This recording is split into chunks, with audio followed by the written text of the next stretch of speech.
Hello! And welcome to Let's Talk About Book, where we talk about book. I'm Smeevca. And I am Strawberry. And we're reading Ghostwater. We're back. We're finally back. We're back. I know we've been gone. Yeah, we've been gone for a while. We got sick. Yeah, like each of us, and then Like, I got sick, and then I got you sick because we live together, and that's just gonna happen. Yup. And then, like, the week before, it was like we got sick, and then that next week you had to go to, like, a funeral. Yeah. So it was just like... There was just a lot. There was just, like, a lot going on. Yup. It was a bad time, but we're back. Yeah, we're back finally. Yay, we're doing it. Yeah, and we re-listened to this bit of Ghostwater because we had listened to it, like, ages ago. A long time ago. Because, like, we, like, read ahead. Yeah, because we couldn't stop ourselves. Yeah, and so then we read this bit, and then a long time, because we had to, like, record another Game of Thrones and everything. And so it was a whole mess. Yeah. But, and also, because we were talking about, like, we're gonna do, like, fucking responding to comments and stuff. And then we, like, never got back to the Cradle comments. We had a few. Yes. I'm, like, sitting here looking at YouTube, like, what's the name of our own goddamn channel? Expecting it to just, like, be there. Yeah, because, like... Hello. There you go. You can get, like, the tiniest bit of our intro from the previous one. Because we had, like, 3 comments. One from River Walker Wolf, Troacted, which I missaid the other time because I was like, Actroa, but that's not, it's Troacted. I was getting it mixed up. And I'm bored. Yeah. And so it's like, we got, like, a whole long one from Riverwalker because we're like, we're gonna be, like, playing to comments and stuff, and so, you know, just sort of talking about, like, hey, been catching up with the podcast, and that's a lot of fun, which is great, we love to hear that, and, talking about really looking forward to, like, Ghostwater, and really likes the bloopers. Yeah, especially in Winter Steel. Yes. Which I'll need to reread the bloopers for Winter Steel to remind myself which is where. Because I notice Strawberry probably knows which one in particular I like, and then plus sign, multiplication, division equals. I'll have to look at it. And so I'm like, that has to mean something. That has to be a hint to something. But I simply cannot know it yet. Sky Swarm in particular, not one of my favorites, but it gets bumped up high because Mercy's here and she's best girl. Yearn doesn't count, she's best slicer, which is funny. True. Mercy's great. I'm so happy. Yeah, non-binary Yearn, I guess. Yearn identifies as Sword Sage. Tracted just says that Mercy's the best, and it's a great foil to, like, the entire setting, basically, because Mercy is very just, like, nice and sweet. She's very kind and just wants everyone to be as opposed to this world that is very might makes right kind of a world. And then I'm bored. She's talking about Nerdy. Yes, Nerdy and Stormlight. Yep, Nerdy and Stormlight, a controversial combination if there ever was one. And while the Nerdy Wordy Book Club for Cradle got a bit messy, Clarissa's perpetual confusion surrounding how the magic system functioned was one of the funniest things. Yeah. Which I have not encountered, because, like, I haven't really, like, listened to the book club. Yeah. I've basically just watched, like, Nerdy Daily, him reacting to, like, One Piece and stuff. And you've shown me, like, some bits. Yeah. From the Nerdy Wordy Book Club, but I mostly haven't. Yeah, you can watch the Mistborn ones now. Because you've read Mistborn, but... Yeah. And the Cradle one. But I wish they would go further with it, but, like, I don't think they'll let themselves get into it. Yeah. Quite. Mm-hmm. And something about, there's, like, a bonus chapter for Unsold on YouTube that shows some of Lee Markuth's POV during Unsold that they think I might like, now that I know more stuff. It's possible that the Torn Up World Asriel showed is Amalgam. Yeah, that's because I was talking about that. Mm-hmm. Though I think it would have to be the territories and not the core iteration. That's what I thought it was, like, seeing it, was the territories. But I might be wrong and just was looking for one of the other iterations. Right. And they're excited to see thoughts on Ghostwater, and whatnot. I also love the detail that Ethan never actually breaks the seal open to read the letter. He just uses his bloodline to scan the words on the folded paper. I hadn't noticed that, but that is very fun, and that is very, very Ethan. So yeah, that's kind of our little comment response section. Yeah. We're happy to hear from y'all, and we love getting your comments and whatnot. And I guess that's our little intro. Yeah. Now. I guess that this will just be kind of a part of the intro, I guess.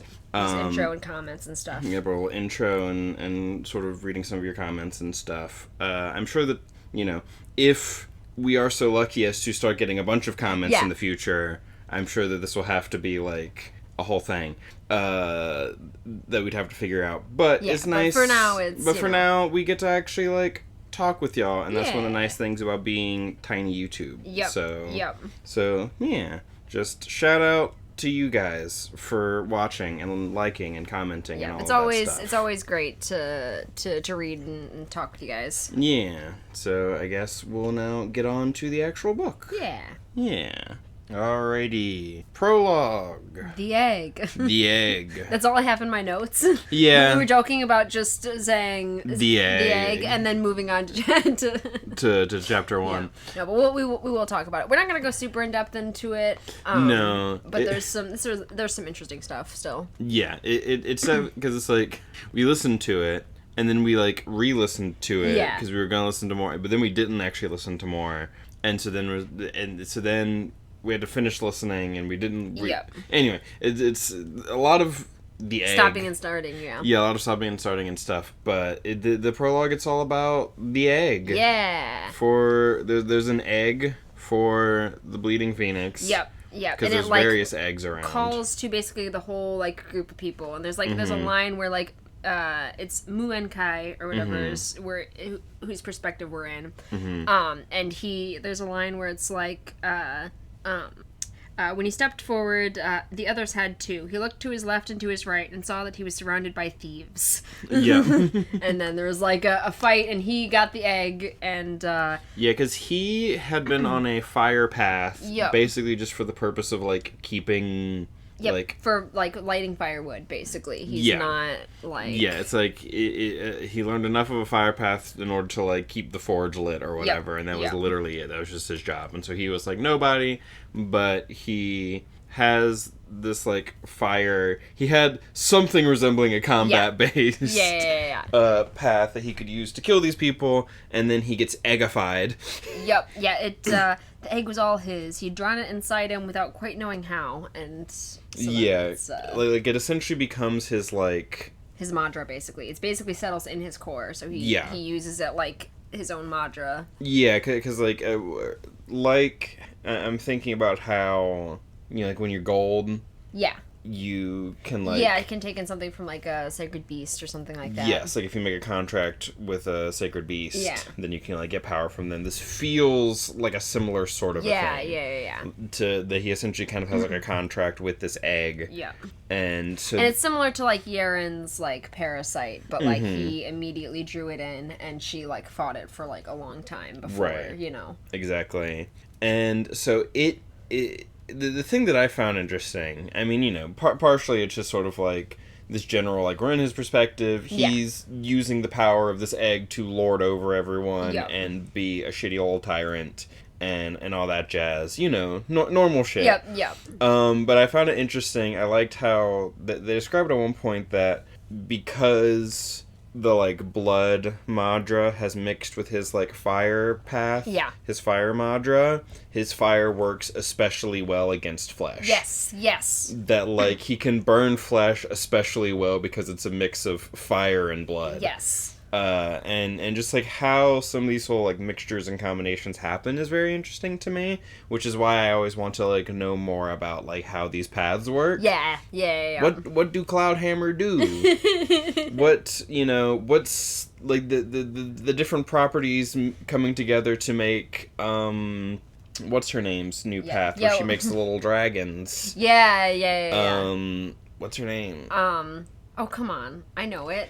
We both know it. It's Jai Long and Jai Chen. Jai Chen, yep. I just needed... I also couldn't remember Jai Long. I'm like, that guy's sister. But yeah, Jai Chen, like, her weird blend of Madras to make her little dragons and stuff. Stuff like that is interesting.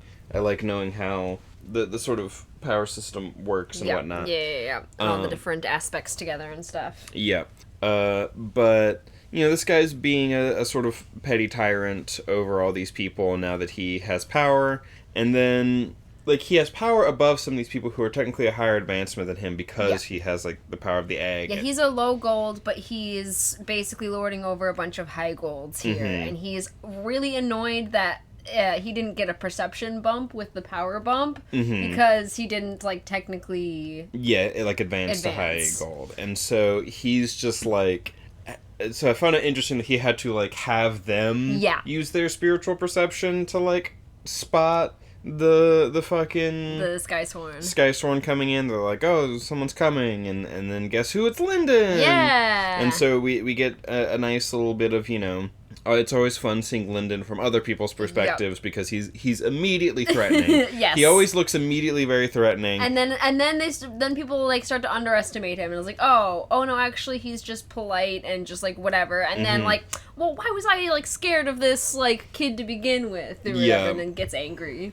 Yep. And I definitely wasn't expecting the prologue to go how it did. Yeah. Where it doesn't go well. It doesn't go well at all. It goes wrong. It goes very wrong. Like, whenever he killed, like, the first person, I'm like, oh, okay, so we're not saving everyone. No. And it's like, oh, no, we're not saving, like anyone. Like, they start fighting, and this guy just starts, like, burning literally everything. And I think at one point... he starts just going after people because he's, like, basically, like...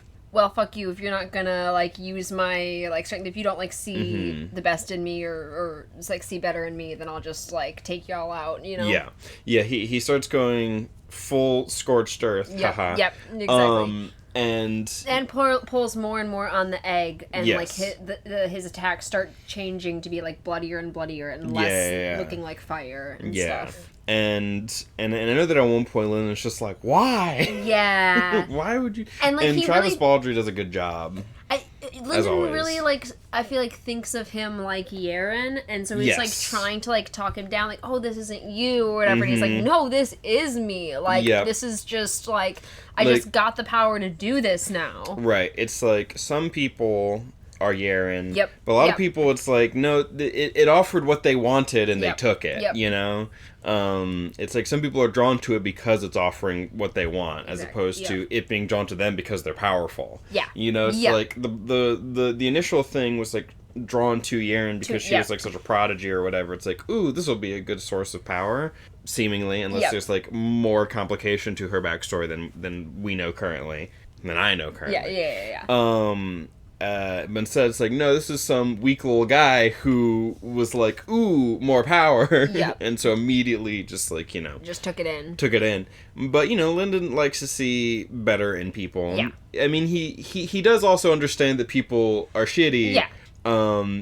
Especially seeing like sort of Sacred Valley Lyndon, where he's like honors a poor hook to hang your life on. Yep. But there is still some of him that like, maybe I can talk to this guy. Yeah, and just, like, oh, he's like a person. Oh, well, okay. Yeah. And so things do not go well in this prologue. Everything goes really bad, but the guy does get taken out in the end. Yep. Yeah, Lyndon ends up using Black Flame. Yeah. And killing him. Yep, just straight up killing him. Yep. And I was not expecting it to go this badly. Like, as soon as the first person died, again, I'm like, okay, so we're not saving everyone, but then the fact that we weren't saving anyone, really, I was not expecting. Yeah. It genuinely, like, just went, it just went bad. And you're like, yeah, no, Lyndon, because I was expecting, like, oh, Lyndon... Because, like, we see him get, like, stronger and stuff. Yeah, so he's gonna come in, and this is, like, here to, like, show off a little bit at the beginning of the book. Yep, to like, see his, like, some of his, like, newfound competence, but actually it was to see how bad the situation is, and how... Yep. And, like, how, like, Red Moon and, like, the Bleeding Phoenix, like, what it's done to the countryside, what it's, like, this little village... this is happening all over the place where the Bleeding Phoenix, like, was. Yep, so it ends up just being, like, a whole big thing. Yep.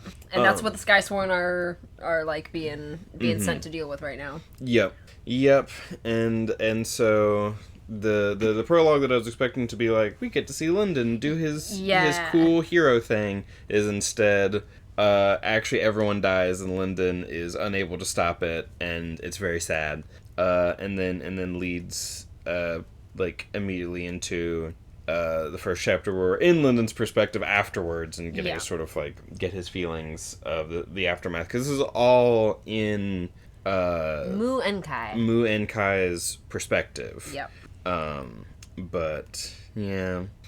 Yeah, but I also love there's like a he had time for one last jealous thought. That this stranger had so much power, but he acted like a servant. If En-Kai had sacred arts like that and combined them with the egg, he could have ruled the world. Yeah. Seconds later, Mu-En-Kai was nothing more than a pile of ashes. Just like thinking about like that at the last like right to the very end, just thinking about trying to get more power and stuff, which is interesting, because like I do very much wonder how is this series going to resolve. Yeah. It's sort of like thematic conflict of like, we have a character who also, like this guy, wants power. Yep. He wants it for noble reasons, or this guy wants it for selfish reasons, but is that gonna kind of be it? Yeah. Like, is it gonna be like, the thirst for infinite power is fine, actually, so long as your goals are good. It's like, well, maybe. Maybe. We'll see. You know, it's like, am I trying to read too much into this, or are we actually going to like have some sort of like, you know, discussion about that? You know, maybe it's more going to be a story about like how to use power, you know, effectively, like the responsibility that comes with power, more than it's going to be just about like, you know, some sort of, because it's just like the bad guys also just want to get more and more powerful. Yep. But like at any means necessary, which is also kind of like what Lyndon wants. But we like Lyndon, and also Lyndon's like a good guy, and so I'm just like, he like it is any means necessary to himself. He like. He won't do it to other people, but he will, like, you know. He will sacrifice any bit of himself in order to do it, as opposed to sacrificing other people. Yeah. And so, like, maybe that'll be more the sort of, like, thematic theme of it. But, you know, just that little bit at the end where he's like, just more power. And just like, it's kind of a Lyndon thought, though.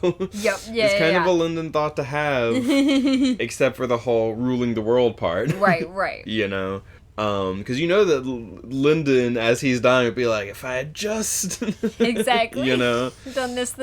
Like, we've had moments, like, similar to that, I feel like, before. Yep, because, like, whenever he got attacked and Fisher Gesha saved him, the lesson he learned was, if I was as strong as Fisher Gesha, I would have seen it coming. You know? Stuff like that. So yeah, I'm just kind of curious where we're going to end up thematically by the end of this series. But yeah, do you have anything else about the prologue? I don't think so. Alrighty. Chapter 1. Chapter 1, we start with Lyndon. Yes, Lyndon is sad. Yeah, and so he's coming back to Stormrock after that mission and stuff. And he's like, he's exhausted, he's like upset because it didn't go very well. And they're like kind of trying to be like, don't think about it, you know? Yeah. And he's mostly worried about Yaren. He hasn't seen her in a while, and or in a little bit or whatever. And he's been sent on mission after mission when he's like not really. Yeah, because there's a whole thing about like they weren't fit to go out on missions yet, but he was, and he's like, was I really? Right, like his body heals fast because of his iron body, but like he was still spiritually exhausted. Yeah, and they like knew that, and they were just like sending him out like. Yeah. They, like, didn't really care. They didn't really care.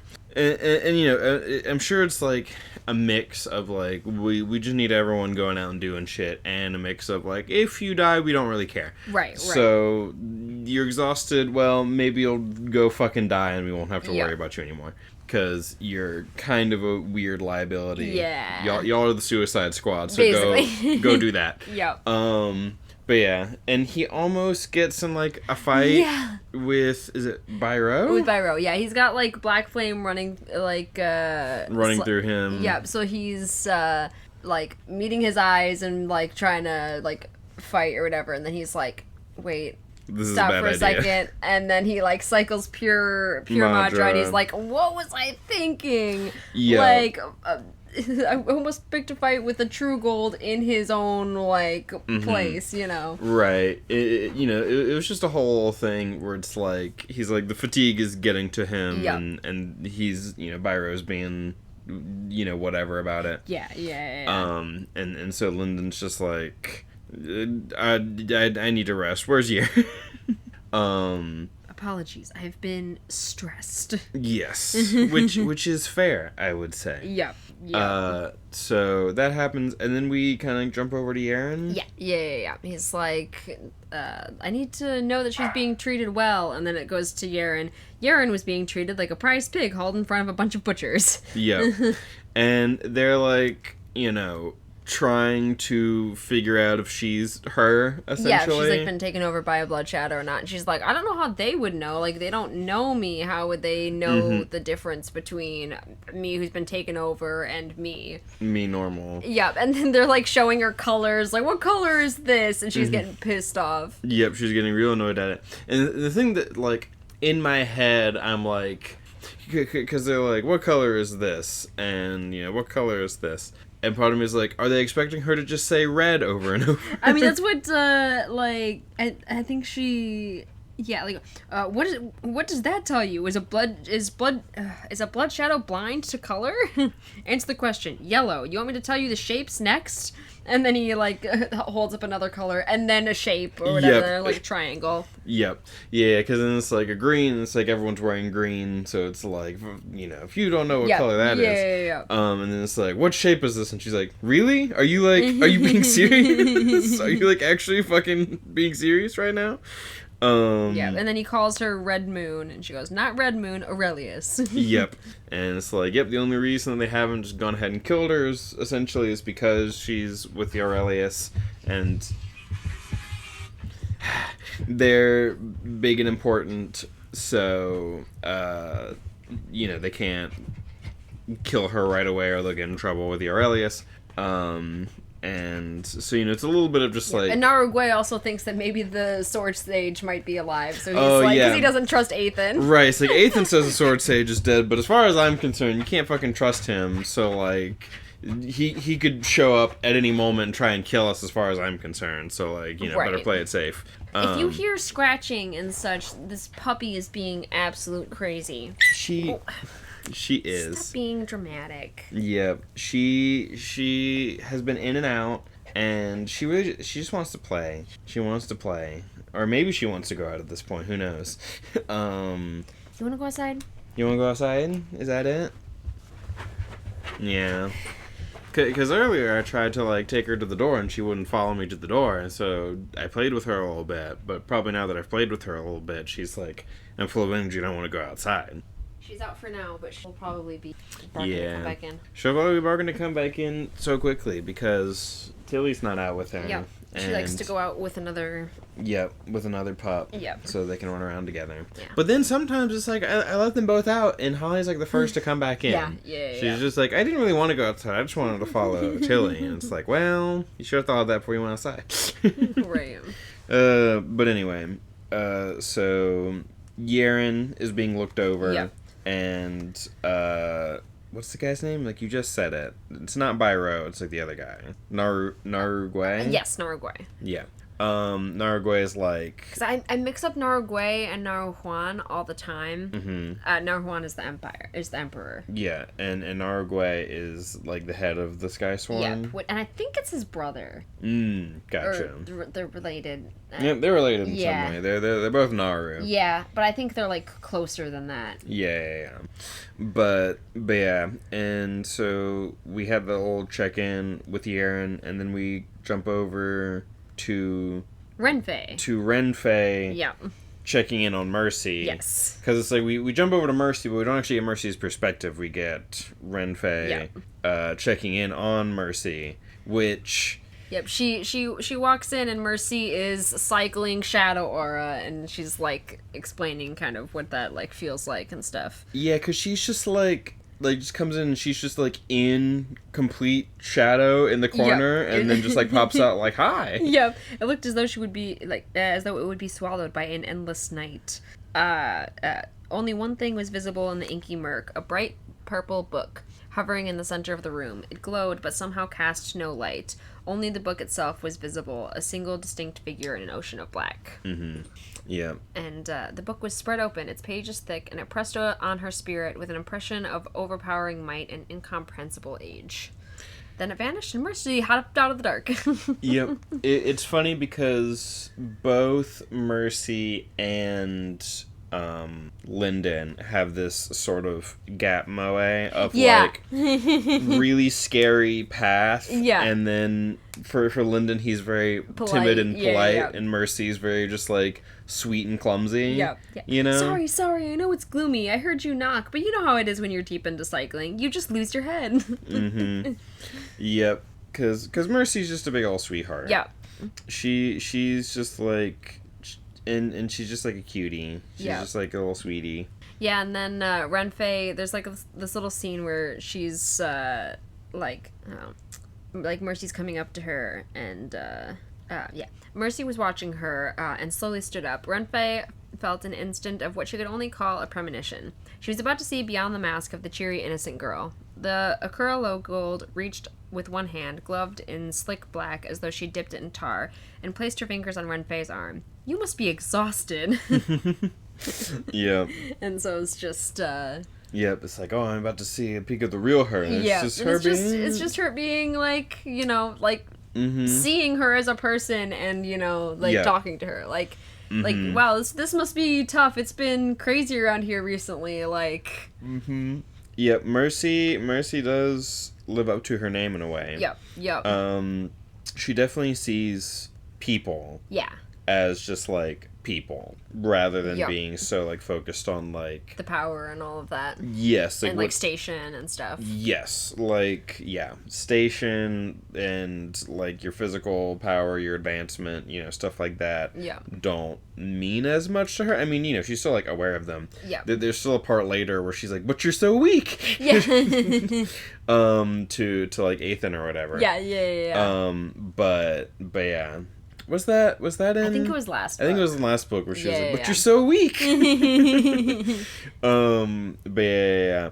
So it's like, she's still, like, aware, but she just, like, doesn't let it, like, get in the way of her being, like, nice to people and seeing people as just regular people, which is very nice. It makes you like Mercy. Yeah.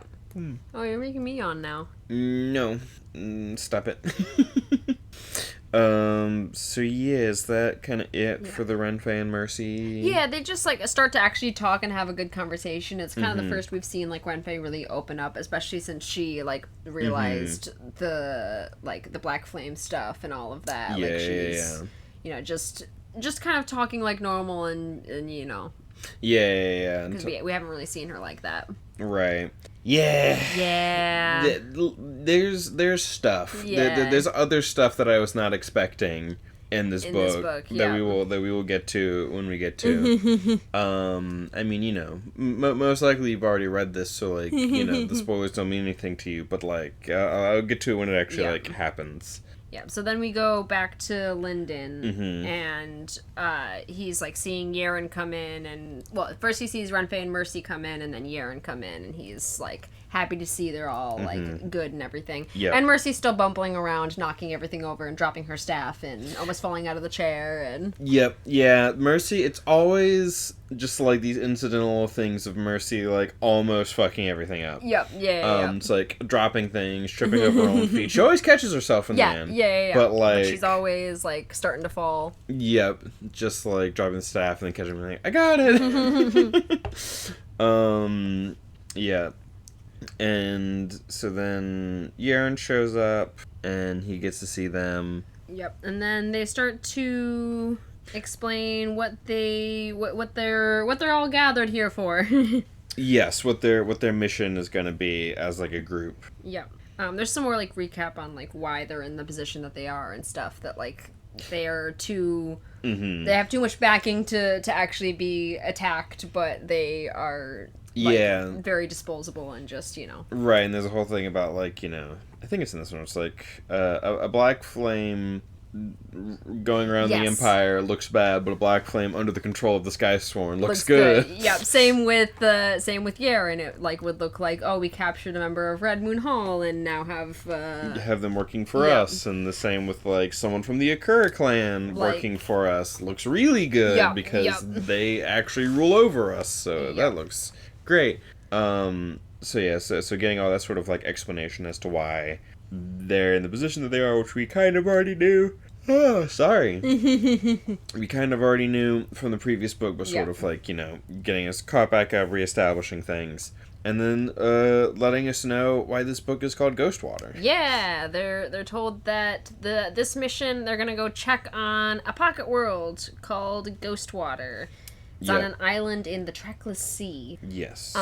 And so basically, like, the anchor is, like, kind of failing, and so they, like, wanted to go, like, send some people to, like, check it out. Yeah. They have an Eye of the Deep, which is, like, Renfei says is, like, a kind of key that can, like, get them around Ghostwater, and that it was given to the Emperor by a herald, like, a while ago, and so that's why they have it. And are taking it to Ghostwater just to check it out. They just, like, there's been some, like, disturbances, like, because the Phoenix rose and it made the anchor weaken. So they want them to go, like, check it out, like, see if anyone's, like, around, and then also if there's any treasures around, then we can pick something up, because it's a Monarch's pocket world, because it was made by Northstrider.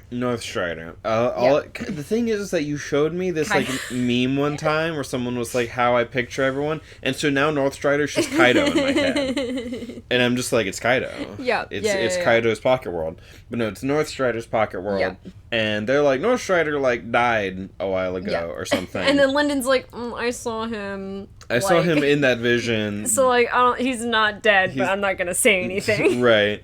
He's like, and he won't care. He like abandoned the place. Like, it's not like he's gonna care if people are rooting around in there. Right, which I feel like doesn't bode well. And really. And also, I'm remembering back when we like first listened to this forever ago. Yeah. I was out here making theories and speculations about, it's like, oh, it's a pocket world made by a monarch, and I'm like, okay, well, they have like their soul space, so maybe make a big enough like soul space that's like a little pocket world, and maybe that's what makes you a monarch, because you have like a space that is like yours because you made it, because it's your pocket world. Right. That ends up not really being the case, it wouldn't seem. But that was my, like, thinking going into this when I was, like, first reading it all that time ago. And also, a thing that I want to say, because I didn't say this in the last book, and this is important, and I want to talk about it. Yeah. I'm concerned. I'm concerned about Yaren. Yeah. Like, I feel like I didn't go over this really, because, like, when I was going back and re-listening to the last episode at one point, I'm like, did I just not talk about how I'm super concerned about Yaren's blood shadow? Right. Like, oh, hey, I can control it now, and everything's good, and I have this power. No, I don't trust it. I don't, like, happy for you, but, like... Yeah, we'll have a little bit, like, there's a Yaren thing later where that, like... It slips its leash a little bit. Yep, and I'm just like, I'm concerned. Yeah. I feel like this is going to cause problems eventually. Because, like, they said it's like, oh, yeah, some of these people, they gain control over it, but they're still, like, connected to, like, the Bleeding Phoenix or whatever. Yeah. And so it's like, I don't know. I'm just like, this isn't going to be good. Yeah. Something bad is going to come of this. Either she's going to have to get that blood shadow removed for real eventually, or maybe she'll actually really, truly, and totally, definitely have control over it at some point. But I'm concerned right now. Yeah. Right now, I'm concerned, and I feel like this isn't just like an unambiguously good thing for Yaren right now. Right. Yeah, I think the pup wants to come in. So I just wanted to say that before. I forgot as we're like getting into the book, since it was something that you were thinking about from last book, and then I was listening back and I'm like, did I just not talk about that? Yeah. Because that was, like, my number one thing when I was, like, reading that bit in the last book, was I was just sitting there being like, is this good? Is this a good thing? Right. Are we supposed to be happy about this? Because I'm concerned. It got them out of that scenario. So, like, it's like, no, I've got the cursed object under my control now. No, the cursed sword is fine. I can control it. Don't worry about it. Yes, I accepted it's cursed, but, like, it'll be good for me. Yeah. So yeah. But yeah, they're talking about going to Ghostwater. Yeah. And Pocket World and Mercy. Yeah, she's, I've always wanted to visit one. Our family has one, but it's too dangerous for anyone less than a lady. Yeah, I'm assuming meaning, like, underlady, yes. overlady, yes. archlady. Yes. Yeah. Which is funny. It's like, they can just be a lord too. Right. It's like, Lord's neutral enough at this point, I feel. Yeah.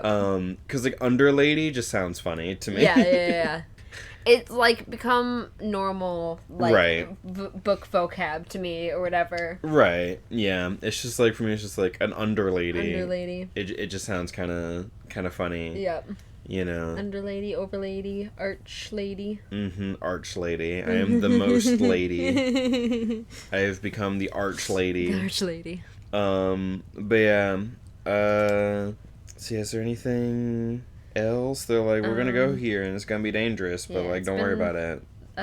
It's been abandoned by the monarch for like 50 years. Yeah, see, that's the thing. Mercy just said that it's too dangerous for anyone less than a lady. Well, she said that for her family's pocket worlds. I know. I know. And I'm like, and so we just assume that this other monarch's pocket worlds aren't that dangerous? I'm sure it's fine. He abandoned it. What could go wrong? Traipsing around abandoned buildings is totally fine and safe. Nothing could ever go wrong there. So an entire abandoned, unstable world? But it's got treasure in it. What could go wrong? It's got treasure. It's not like there's way more powerful people out there. Not that I was thinking this whenever I read this the first time. Yeah. But, like, looking back, it's like, she just said that you need to be at least that level for their pocket world. So I feel like we should have known better. We should have known better. Yeah. Yeah. What could possibly go wrong? It's only called Ghostwater. Yeah. So yeah, what else? Yeah, we're talking about the anchor was damaged in the battle and stuff. Right, the anchor was damaged, and they're giving them the key. Yeah. It's a sapphire jewel. Yep, and they're going as scouts. Yes. We'll determine if it's really damaged, and then if it is, we'll secure as many treasures as possible for the Empire, and then report back.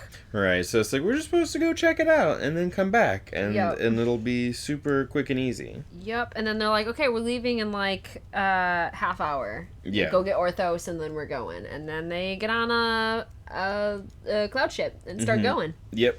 And then they're in the thing for a little bit. They're like talking a little bit with Mercy, and Lyndon and Urine aren't really sure what to do with Mercy because Mercy's so nice and just like like wants to be friends and is just very friendly, and they're like, we're friends and we don't really know you. What this is weird, but hi, nice to, like, you're nice enough, but like we don't know you. Yep.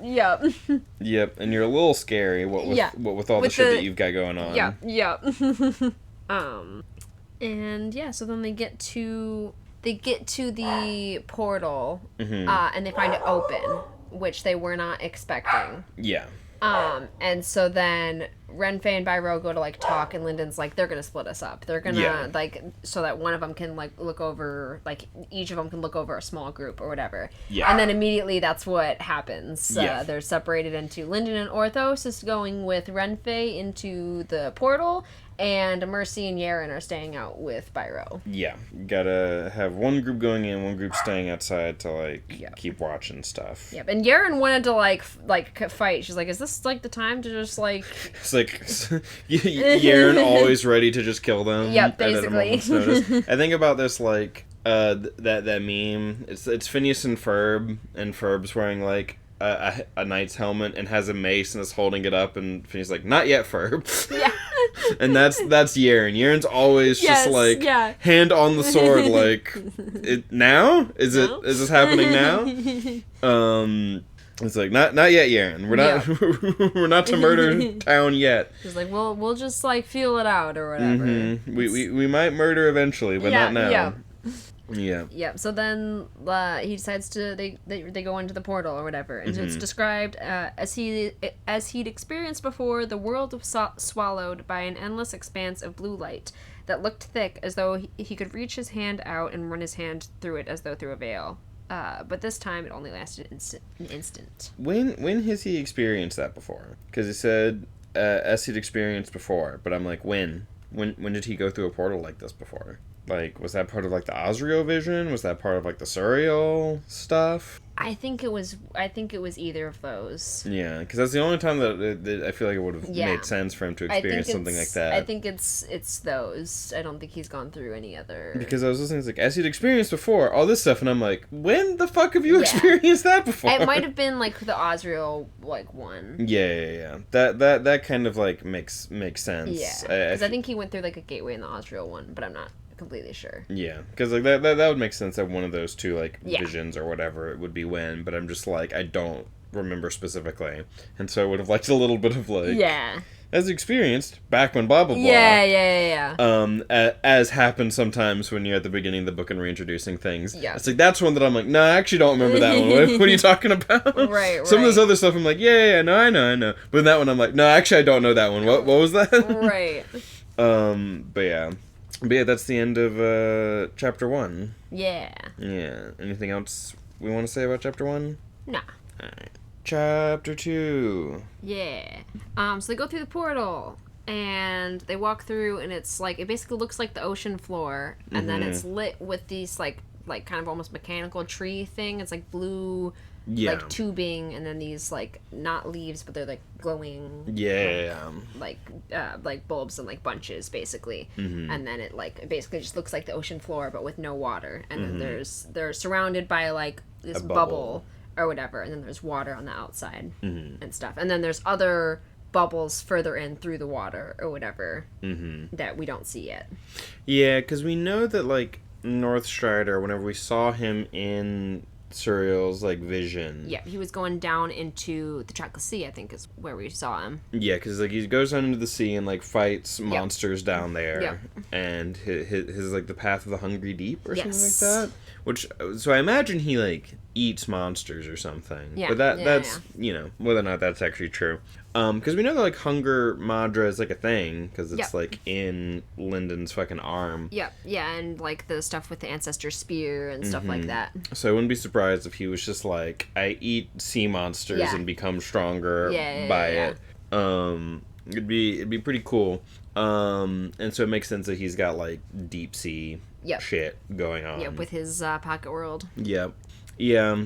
Yep. Yeah, so they walk into the portal and realize that there's people there. Yep. Uh-oh. There's people here. Yep. And it's like, because we get names for them. Yes, we do get names for them next chapter. But they are largely going to be fucking Greenhorns, Dragon Lady, Blood Shadow Lady, and Akura Dude. Yeah. Who is the worst. Yeah. So he's, like, sitting there cycling, and that's what Lyndon immediately looks at, because, like, he feels like the spiritual pressure is from it's like, this guy. Yeah, he's dangerous. It's like, this guy, he's going to be a problem. And he is. Yep. I immediately am like, oh, this guy's the worst. Yep. Yeah, he's just sitting there, like, cycling with his eyes closed.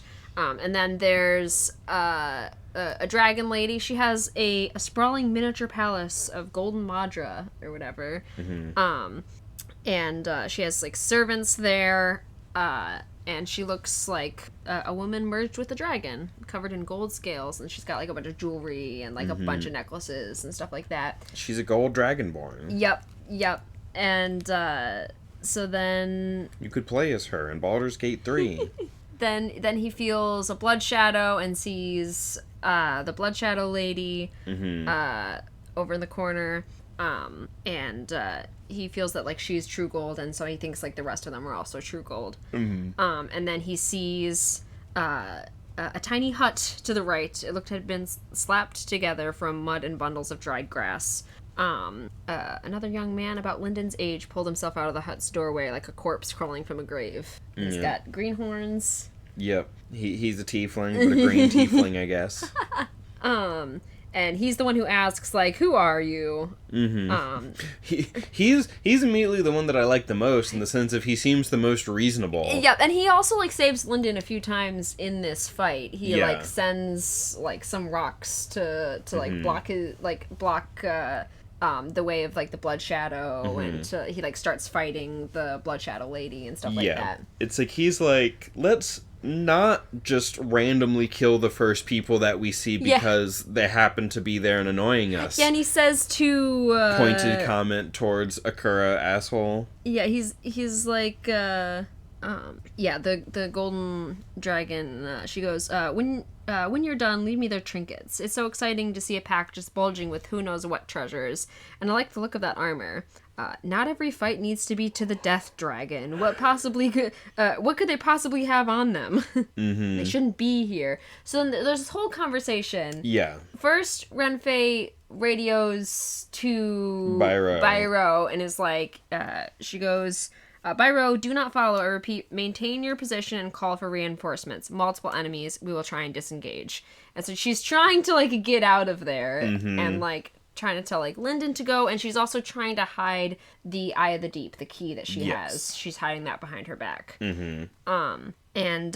So they ask, so it's like, we're the Sky Sworn of the Black Flame Empire. We're responding to reports of disturbance. Like, we're just, like, you know, whatever.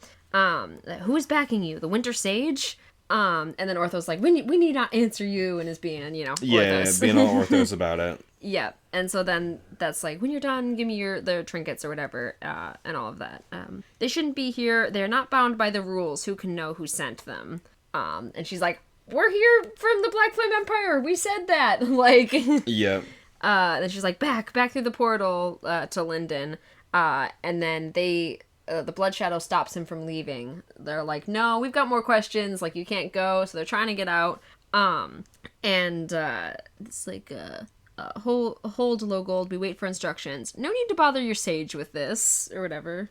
From the dragon. And so then there's still, like, more, like, discussion and stuff. So it seems like they're all there, like, on behalf of, like, monarch factions, maybe? It's like, I salute the honored representative of the Desert Monarch and King of all dragons. So, like, she knows that, like, the Dragon Lady is there from... Yep, the Desert Monarch, King of all dragons, whoever that might be. Because there's a little bit... She's got a little bit of, like, stuff to say about Orthos. Yes, she's like, oh, black dragons are, like, a little better than dogs, I think is what she says, or whatever. Yeah. Classic dragon fuckery. Yeah. She's like, other dragons are shit. Yep. And also, I like treasure. Classic dragon shit. Yeah, and so, like, as all of this is happening, like, there's, like, a lot of, like discussion and, like, all of that type of stuff, and then all of a sudden, the guy who's cycling just, like, raises his finger and a shadow comes out, and then Renfei's dead. And I wasn't expecting that, and I was rather upset about it. Yeah, he goes silence, and then she's just dead. I knew this was coming, and I felt really bad because you had been, like, excited for, like, Renfei, and so then I was just here, like, tense this entire scene. When we were watching it, like, listening to it the first time, I was just sitting here, like, tense. I'm just like...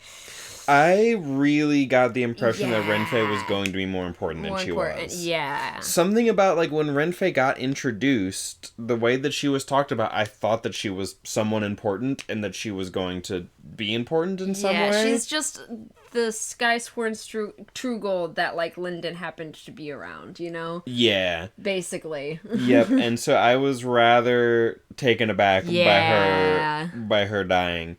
I wasn't expecting it. It's very sudden and like, I'm like, oh, she's just dead, I guess. Okay. Yeah. Yep. And I don't know. Like, it's one of those things where like, it's fine. Yeah. Like it's fine. But like it felt a little just like, I don't know, just to be shocking a little bit. Yeah. Like just to be like, you know, like actually thinking about it, it's like, okay, we've had it said a lot. Yeah. Oh, someone of a high enough advancement can just kill someone of a lower advancement with nothing, and no one even really cares. Yeah. But we don't really see that too much, and this is the first time that we actually kind of get to see. Yeah, they stumbled into a place that was just way because it's with people way more powerful, and they just didn't give a shit, and they just said fuck off. Because there's this idea that they say that, and then also we get a lot of when they send Ethan to the Akura, and it's you just kill me on a whim, and they'd have to apologize for sending me or whatever. And I'm just we actually get to see why people feel that way, right? Because we actually kind of get to see it happen.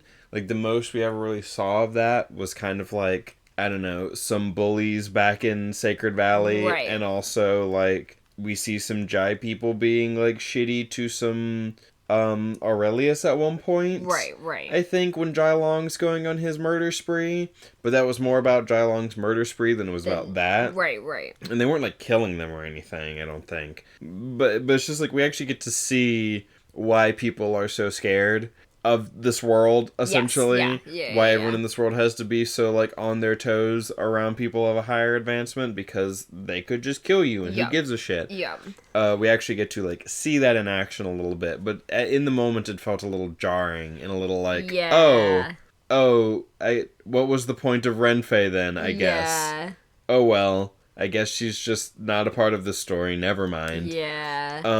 But that's kind of how I felt in the moment, but now I'm okay, it is doing something. But it was just I didn't. It's very sudden. It's very sudden, because I've been I want to know what the Cloudhammer fucking do. I want her to do something. She didn't do anything. You kept saying that, and I'm just sitting here I can't say anything. I can't prepare you. This is not gonna be what you want. No. I just wanted her to do literally fucking anything. And she just died not able to do anything. Yep. And so I'm just well, okay.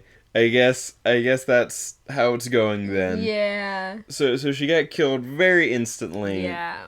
And Akura asshole is just then he just closes his eyes and just is and then he's annoyed that the remnant's making noise, and so then he kills the remnant. Yes. He's just quiet, and then just goes back to cycling, and then her remnant shows up, and it's a cloud monster or something. Yeah, and so then the gold dragon and the remnant are fighting for a bit and stuff like that, and then he's annoyed and stuff, and Linda's trying to get out of there and pull Orthos out of there and stuff like that, and it's this whole big fight. We're not gonna go step by step through this whole fight, because it's a big multi thing.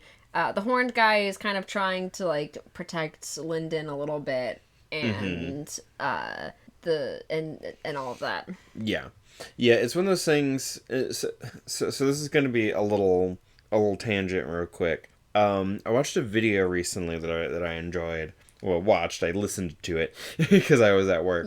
Where this guy was talking about Kingdom Hearts. Where it's Kingdom Hearts isn't that confusing, right? And it's the wikification of fiction or whatever. And one of the things that he does in that video is that he's one of my favorite scenes in Kingdom Hearts, here's how it's described in the wiki, and then I'm just gonna play you the scene, right? And it's the wiki entry does describe literally what happens in the scene, but it's not the same as watching it and experiencing it, and the music and the performance of it and the whatnot. And so a lot of times when it comes to the fight scenes in this, it's we could sit here and just explain blah what happens, but it's more about the experience of actually reading it. And it's a very hectic, that's kind of the feeling it's supposed to give you anyway. Right. And so it's just all hell breaks loose. Shit hits the fan. And all this fighting is happening. And then Lyndon sees Yaren coming towards the portal, and then he realizes he feels the pressure of that attack coming again from the guy cycling, and he's I don't have time, I just gotta destroy the portal because she's just gonna come in. And there's like this whole like good description of him thinking about like all the time they've spent together and like knowing that like she would come in to like try and save him like and stuff like that, and like but she doesn't have a chance. He just saw Renfei just like get utterly fucking destroyed by and this like dude. He is weak enough to where like he's not like being targeted by those like attacks. He's sort of like beneath worry. Yeah, it's like Orthos is getting targeted and the rest are getting targeted, but he's like just not like right. And so he fucking blasts the portal. Yeah, and destroys the portal. And then there's like, what the fuck? Then they're all pissed at Lyndon, and so then the rest of them, like the guy cycling, he didn't care that the portal was destroyed. The guy with the horns, he's just like kind of annoyed, but like, you know, but not like mad.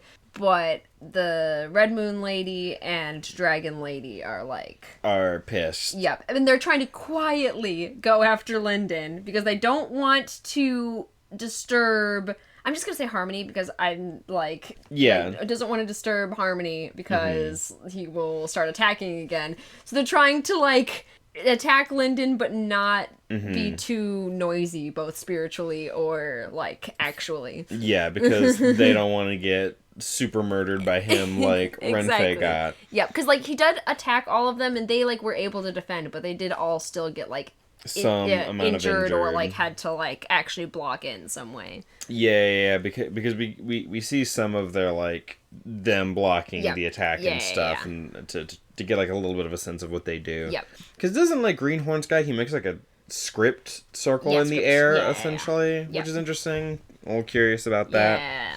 You know, the others is like we know how like Red Moon people are. Yeah. And so it's like, you know, we get a little bit of like what their deal is, because like it's like, yeah, I wonder what the deal with Dragon Lady is. It's gold and dragon shit. Yep, exactly. But Horns, man, it's like, yeah, like what are you up to? What are you up to? It could be kind of anything. Yeah. But yeah, and so it's like, I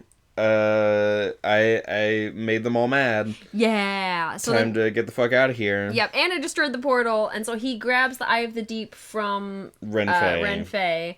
And there's also a little bit where he's very conflicted about Renfei. He's like sad that she's dead, but also like, I didn't like her, but like she didn't deserve that. Yeah, and then is also kind of relieved because he was like she was like kind of over him with the whole Skysworn stuff, but then also like sad and like wanted to take her body back and like all of that type of stuff, but like also can't really dwell on it right now. I gotta go. Yeah. And so then he like runs off with Orthos and stuff. Orthos starts fighting the Dragon Lady, and his pack gets broken, so he has to get all of his stuff into like a box or whatever. Yeah. And then him and Orthos start running towards another bubble or whatever. They try and get out of there. Yeah. It's like, just try and get to that other bubble. Yeah. Get out of here. Yeah, but it's there's a bunch of fighting stuff, and it's all very fun and interesting. But yeah.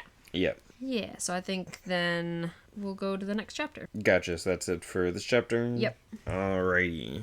Chapter 3. Yeah. So we start with Yeren. And she was like running through the portal as it got destroyed, and the portal didn't open. And she is super upset because Byro stopped her from going in earlier. She would have made it in, but Byro had stopped her before. So she immediately turns on him and starts fighting. Yep. All out, fully just trying to kill him, like, I'm just going. Yep. And Byro has the Path of the Amber Well. And it's like a water-based thing. Yeah. But it's like yellow. Yeah. And it hurts real bad to touch, and it attacks your mind somehow. And in my head, it's just honey. Yeah. I don't know why. I think I don't know if at some point they likened it to honey or just the fact that it's like amber colored. I'm like, he's a fucking honey bender. He's a honey bender. And at one point he does like water bend fucking like a big thick thing of the ocean and like holds Yeren in it, and then that's when her Blood Shadow slips the leash. Yes, the Blood Shadow's like, it's fucking Blood Shadow time. Yep. And it's like, it's her, but like a sort of like a remnant version of her in appearance. Yep. And it's got her like gold sign blades, but not her actual swords. So it just has like pointy fingers. Yeah. It's like sharp fingers, and Yep. it's like attacky, and I'm like, it's always one of those like funny questions. It's like how in one of the SBSs, Oda was like, listen, if the devil fruit didn't affect their clothes, they'd all just have to be naked. Yes. And it's like, it doesn't have her swords, but does it have her clothes? Yeah. But also, it's like... I think it is described that it has her clothes. Yeah, and so that's just like a funny little... It's like, yeah. it can copy the clothes, but not the swords. Yeah. Because it'd be weird if we just had naked Blood Shadow Yaren running around. Right. And that's just always like funny to me when that sort of thing happens. Yeah. You know, it's like, can't copy the sword. It because I have Kingdom Hearts on the brain, it reminds me of like Anti-Form from Kingdom Hearts, where Sora goes all like shadowy. Got you. And doesn't have the Keyblade anymore, and it's just like clawing. Just like, clawing and moving around really fast, and it's got like black wispies coming off and shining yellow eyes and stuff because it's like heartlessy looking. Yeah. It just kind of reminds me of that because I've got Kingdom Hearts on the brain. I watched one Kingdom Hearts video. Right, then it's all... And so then it's like, it's in there, and like, I'm remembering all this stuff, and also the YouTube algorithm is like, would you like these Kingdom Hearts shorts? And I'm like, stop it. Stop it. I watched one video, right? I watched one video, and like, but yeah, so now I'm just imagining like that as like her Blood Shadow, but it's just that, but like red. Yeah. Yeah. So while she's being like held in that big bubble of the ocean or whatever, the Blood Shadow like slips out and then goes and attacks Spyro, and she's like, "Fine, we want the same thing right now. That's fine enough." And it was just like whatever. Yep. And so then like, it drops the attack, and she like goes after Spyro, and then like at the last second, she gets shot by Mercy. Yes. Mercy's like, stop it. Yep, and Yaren's like, well, now you've killed me, because because now Spyro's gonna fucking kill me. Yep, and she's like, well, too bad, we've got this to deal with instead, and points around, and super powerful people are being unveiled everywhere. There's all of a sudden a structure that they didn't see, like a giant fortress right in front of them. Yep. That just, they're like, it has like for sure above like overlords in there. Like it's like, and this whole structure, and we had no idea that this place was full of people that we just didn't see. Yep, it's just like, invisible fortress full of people just like materialized. Yep, and we were just like sent in here to check this out, and there's just like... And it turns out this is actually where the Celestial Dragons are holding their games this year, and we just didn't even know about it. Yeah, and so there's like, well, fuck. Yep. So then... Oh, because also what's interesting, one thing I want to mention is that, like, Mercy's attack, it, like, pierces through Yaren, but then as soon as it's gone, there's, like, no actual, like, wound. Yeah. So it's like, it hurts like an attack when it happens, but as soon as it disappears, it also stops hurting. Yes, which is very interesting. It makes me think that's like, okay, so like our shadow attacks, it's like they're shadows. They're not like real corporeal physical attacks, but they still like hurt. Which kind of like makes sense. But then also Akura dipshit fucking like cut Renfei literally in half. Yeah. Like literally under the armor. Yes. I just had the silliest, dumbest thought. If you're familiar with Drawfee, and specifically with Drawtectives, Season 2, he at least cut her in half hot dog style, thus showing her respect.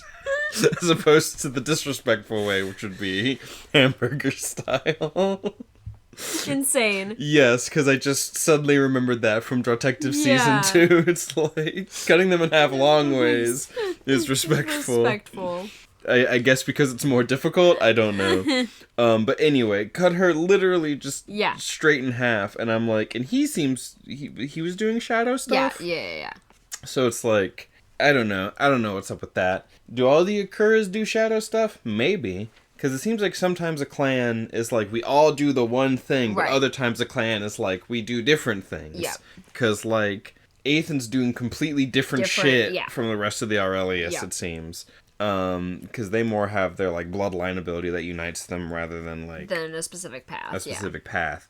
So, yeah, I'm just like, how does it all work? Because, like, but he did also, like, cut her in half without damaging the armor at all. Right. So maybe it's just kind of, like, selective. Right. Anyway, doesn't matter at the moment, but yeah, that was my little bit about Mercy and how her, like, stuff works. Yeah.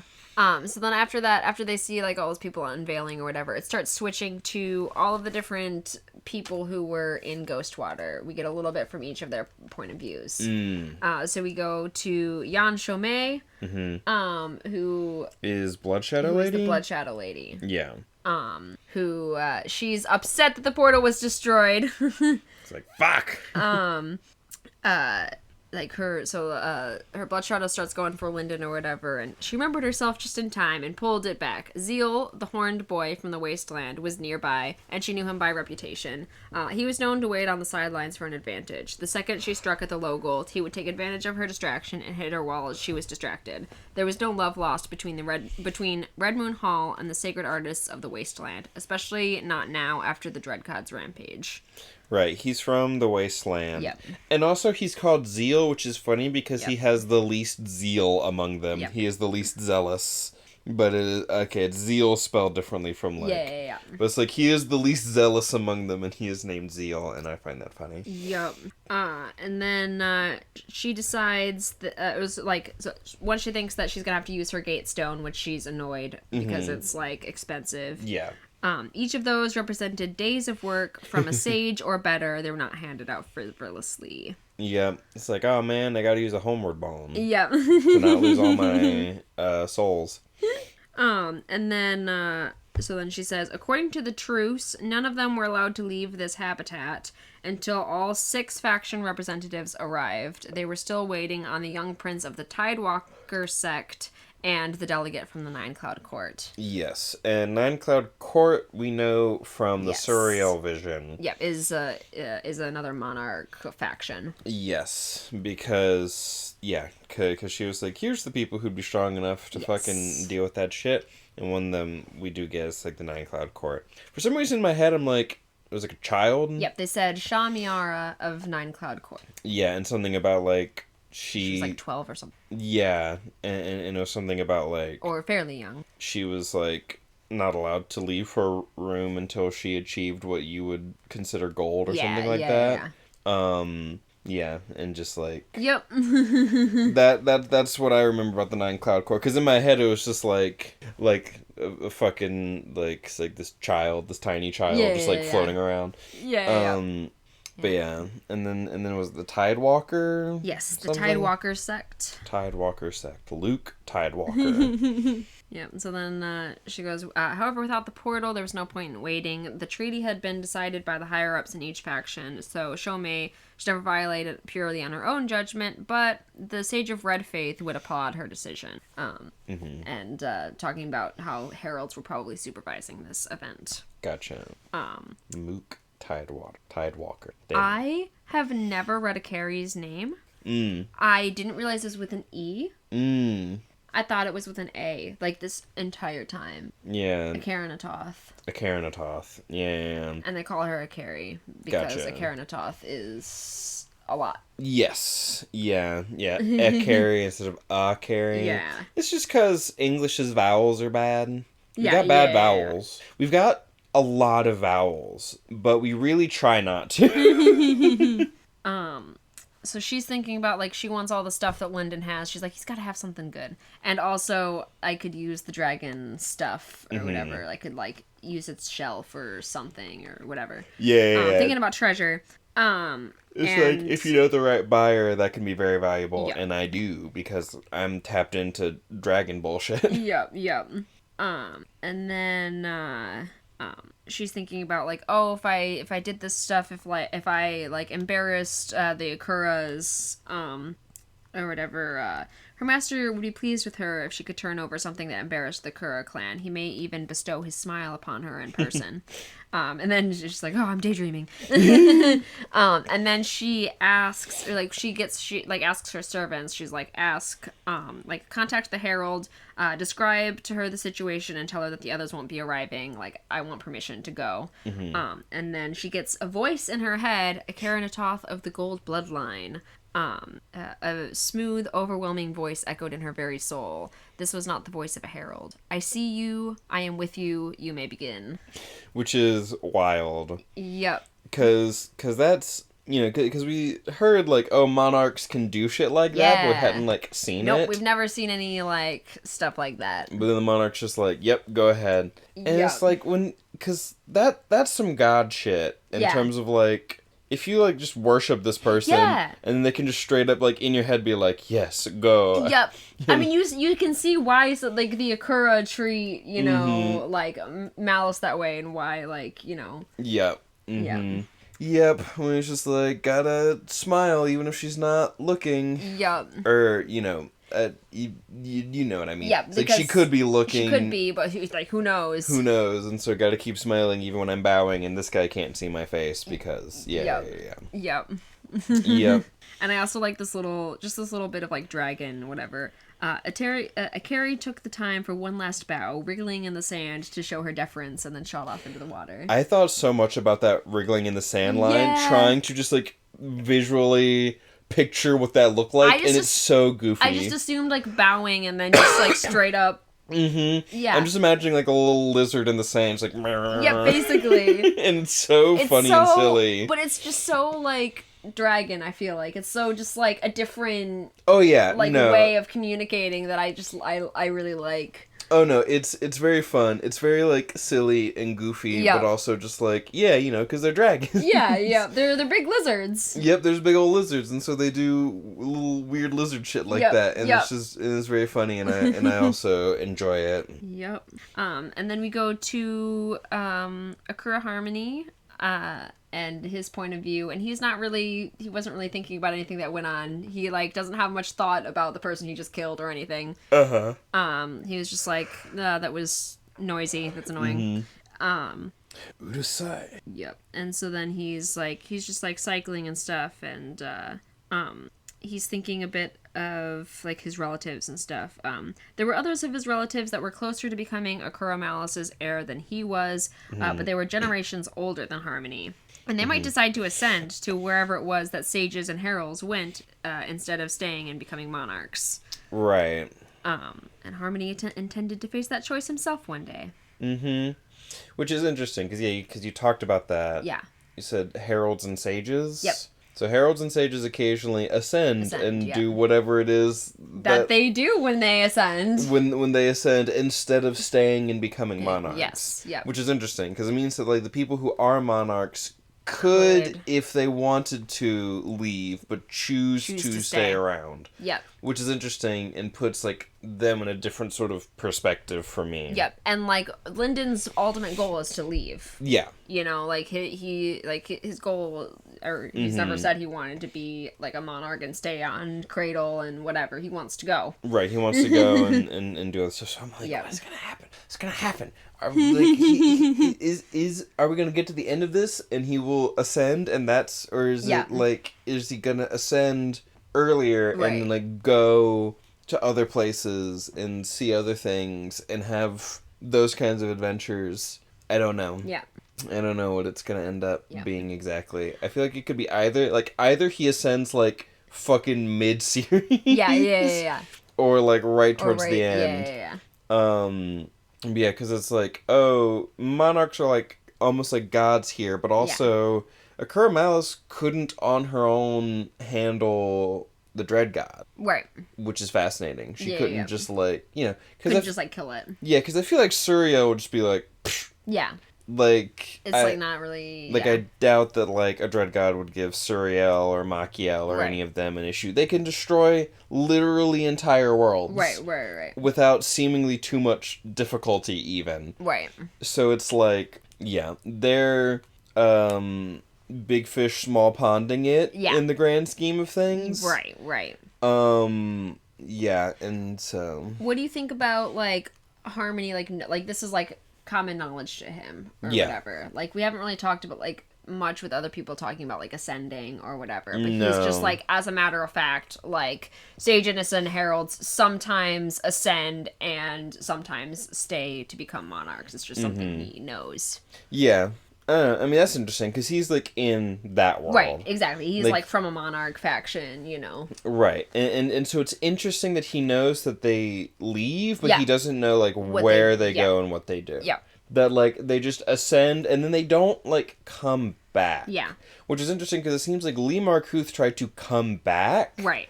And that was the big no-no. Right, right. He left... Which is fine.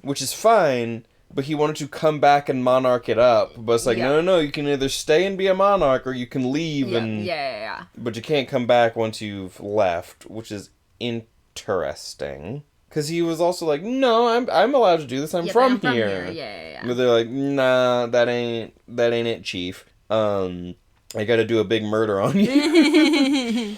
So it's like, what level was fucking Well, she just sucked him up into... Oh, right. Into whatever. She's like, I'm gonna send you... I just gotta send you to fucking space jail. I gotta send you to multiverse jail. Right, basically. Go to fucking super hell. So you're like, what level was, like, Lee Markuth at, you know? Right. He was at a low enough level that Suryo could pretty effortlessly just send his ass to fucking super jail. Yep. But he was, like, would he have been stronger than the monarchs here? You know what I'm saying? Right. Like, what's going on with that, you know? Right. Just makes me curious. And, like, do they have fucking ascension names? Yeah. For them, you know? Like, once... Because that's the thing. Past Herald and Sage... Right. You can become a monarch. Right. But also, you can become a monarch and leave. Right. Not, like, you can just, like, ascend and leave. Right. And you would still be, I guess, like, at monarch level. Right. But then it's, like, what's past monarch? Right. And, like, do they still have names for that over in We know Suriel is a judge. That's all. That's the only type of thing that we she's have. Judge of the Abaddon Court. Yeah, Phoenix. Yeah. Phoenix? Yeah, the Phoenix. Oh, gotcha. Yeah, but she's also a judge. Yes. And so it's like, is that like an ascension thing, or is that just like a, you know, title within the Abaddon, right? Abaddon court structure, you know? Because that's the thing. They just can't. They can't all have consistent names for these things. The fact that we all agree that they're called gold, like... Yeah. Like, I'm like, are there other languages on Cradle? And, like, the answer is probably no, because don't worry about it. I will say that there's an explanation. Okay. That eases my mind a little bit. I won't say what, but I will say there's an explanation. I wasn't even thinking about it, and then it came up, and I'm like, oh, that's fun. Okay, cool. Yeah, because that's the thing. It's like, you know, I'm interested in linguistics and conlanging and that sort of stuff. So, like, these sorts of things occur to me. I'm like... But, like, I also understand that, like... That it's not going to be everyone's. That's not going to be everyone's, and that's just, like, everyone just speaks common, don't worry about it. Yeah, it's just, And it's, like, fair. That's fair. Everyone on this planet that is larger than Earth... Exactly. All just speaks one language. Just like, fine, I'll go with it. And that's fine. A little part of me is just like, no. But also, it's like, it's fine. It's fine. Yeah. It's just fine. Listen, we all need to be able to speak to each other, so, like, don't worry about it. But because I know you care about it... Yes. Like, there is a little explanation. And so also the fact that, like, Sacred Valley is, like... has, like, is so separated, isolated, but also has the same terms for all these things. But then also it seems like you've said something about, like, sages are just another name for like a high-level archlord or something? Said it, they've basically said this. They said that, like, archlords... basically, sages and heralds are a subcategory of archlord. And I'm like... They did say that, but they didn't do any further explanation. They just said that it will be explained more later. Because I don't remember them saying that at all. I don't remember at all them saying that heralds and sages were just like a subcategory of archlord. Yeah. That sounds completely new to me. But I'm willing to accept that we've heard that before. I don't remember which book it was, but I remember, like, highlighting it somewhere. Gotcha. Yeah, because, like, I remember them talking about sages and heralds. Right. But, like, it was not made clear to me at all that they were just a subcategory of Archlord. It wasn't, like, super clear. It was, like, stated, but it wasn't, like, explained in any way. Yeah, it's just, like, if I was meant to understand that, I didn't. Right. But, and so it's, like, if Ethan's an Underlord... Yeah. He's really not as far from being a monarch as I thought. Gotcha. Because it's just Underlord, Overlord, Archlord, and then Monarch. Right. But there's then there's Sage and Herald, which is we don't really know, but they are some sort of Archlord. Yeah, and I'm like, y'all make it so difficult. It's like, you're like, there's fucking copper, and then iron, and then jade, and then gold. But gold is like 3 different levels. And then past that you get Lord, but Lord's 3 different levels. But also it's 2 other. But also it's 2 others, because once you reach Archlord, it's like some fucking... This is fucking first edition D&D shit, where it's like... Once you start, like, by the time you hit 20th level, there's actually a bunch of other, like, weird sub-levels in there. I don't fully know and understand it because it's not like I know first edition, but I know that there's, like, weird half-levels between levels and shit. The line is the best of the Archlords are heralds and sages. That's the line. The best of the Archlords are... That was the line. That was the line? Yes. So it's not, like... super explicit. It just says the best of the Archlords are heralds and sages. Got you. So that's like... Because, like, I don't remember that. Yeah. But yeah, and so I'm just like, what's going on? What makes you a herald or a sage? Right. Like, I just want to know... Yeah. And we do meet one. This section. Yes, we do. We do meet one this section, which is interesting. Yeah. And also, like, partially this is just me being like, I want to know how all the advancements work. And like we just haven't gotten there yet, and that's fine. I'm not like complaining. Yeah. But there is a part of me that's just like, he made it all complicated by being like Lord is 3 different levels, but also within one of those levels is other sub levels, and I'm like, you've made this so complicated, which is like very real in a way. I must say, like there's a degree to which I'm like, no, but like because it's like gold. The fact that there's different levels of gold, but like I can see why these all fall under the umbrella of gold, right? But also it's like, because it's all sort of pertaining to the same thing, but just different levels of power within that same process, Yeah. Which is like gold is about getting power either from a remnant or a sacred beast, or just being Ethan about it.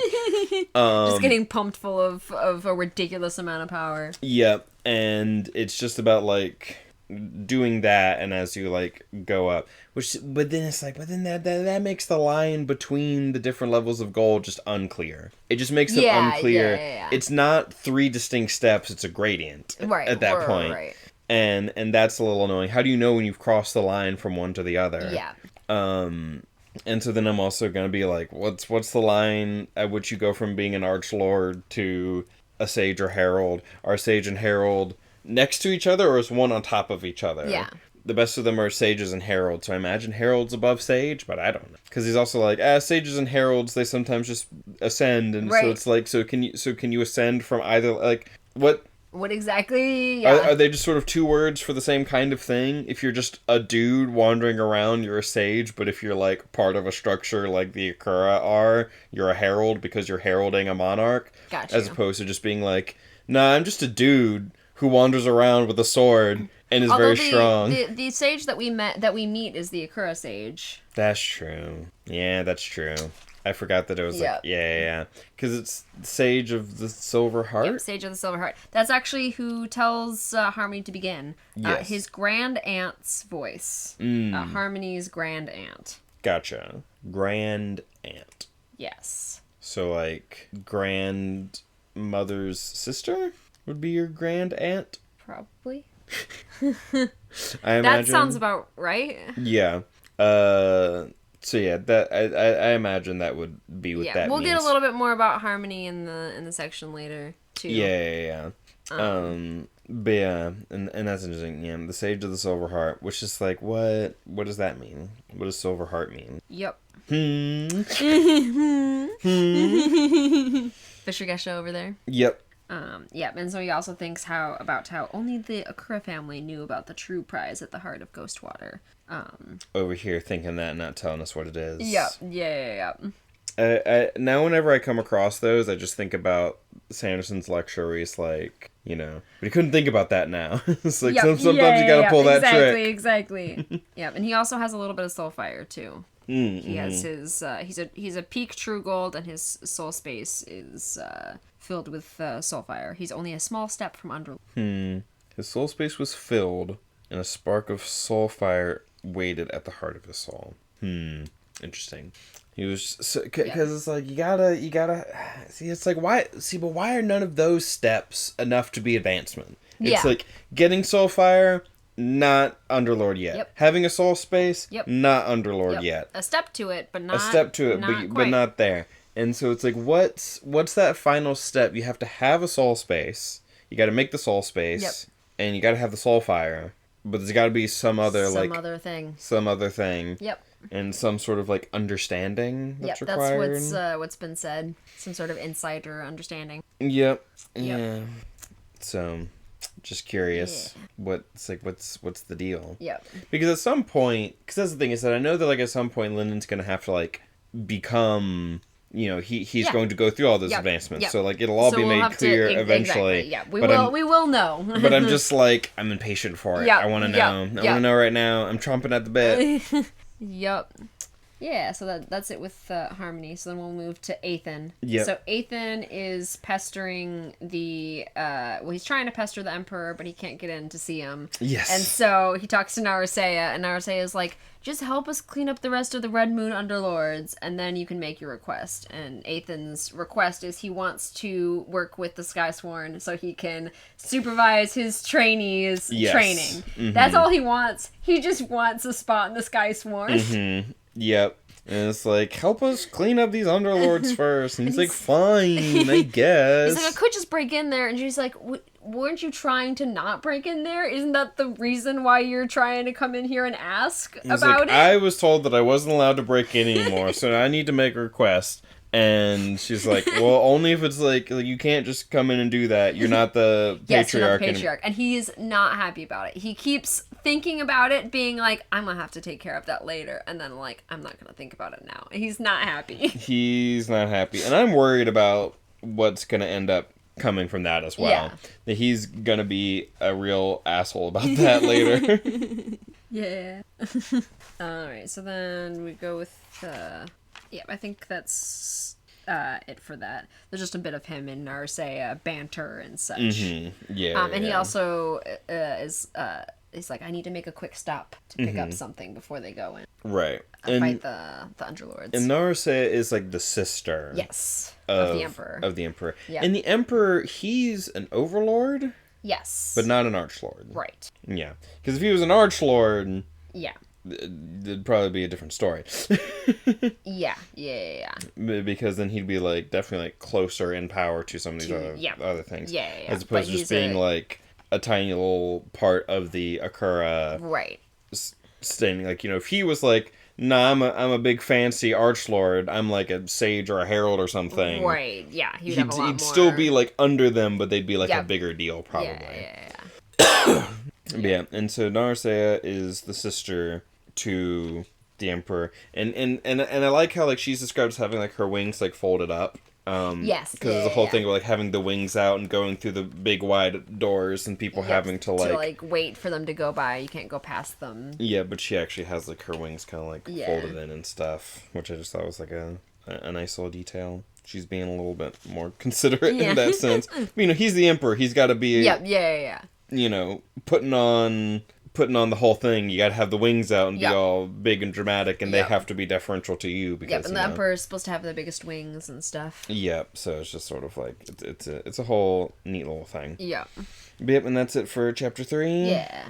Chapter 4. Yeah. So this chapter is, like, interesting to read and fun to read, but there's not, like, a ton to talk about. It's basically him just traveling to, like, the room, like, fortress area that he, like, is hiding from a carry in. Yes, because it's like he's going from, like, one of these bubbles to another. Yeah. So he goes to another bubble. He sees a bunch of, like, giant seaweed and these, like, big fish and stuff like that, like, swaying in, like, a non-existent, like, ocean current, basically. Right. And these fish are just, like, swimming on water aura, basically. Right. He leaves Orthos in a place or whatever and then goes to go, like, follow the Eye of the Deep to, like, find it. Then he hears something and then runs back and the fish is trying to eat Orthos. So then he fights the fish. And then he realized, then, like, a carry shows up. Then he's like, well, I gotta get out of here. I don't want to fight a carry. So he's, like, running with Orthos, and he finds a door, puts the Eye of the Deep in, opens it, and then she walks up and is like, hey, if you give me all of your stuff and whatever, I'll, like, let you live and maybe even let you follow me if you give me enough stuff. And he's like, I'd rather not. How about I talk to you after I sleep? And then he jumps back into the room and closes it, and she, like, shoots Mandra in, but then it doesn't hit him, and he falls asleep. Yep. Him and Orthos just, like, basically pass out. Yep. I do wonder a little bit, because just thinking about, like, the being underwater and jumping from bubble to bubble. Yeah. It's like this pocket world. So, like, all this underwater stuff is contained within the pocket world. Yeah. Because it's not like the pocket world is just portaling us to a different part of the world. Yeah, no, it's a completely own little world. Yeah, just like tacked onto Cradle. And so I do kind of wonder why he made it underwater like that. Yeah. It's like, why make a pocket world that's just completely full of water and then make little bubbles in it? Like, to what end? Yeah. I wonder.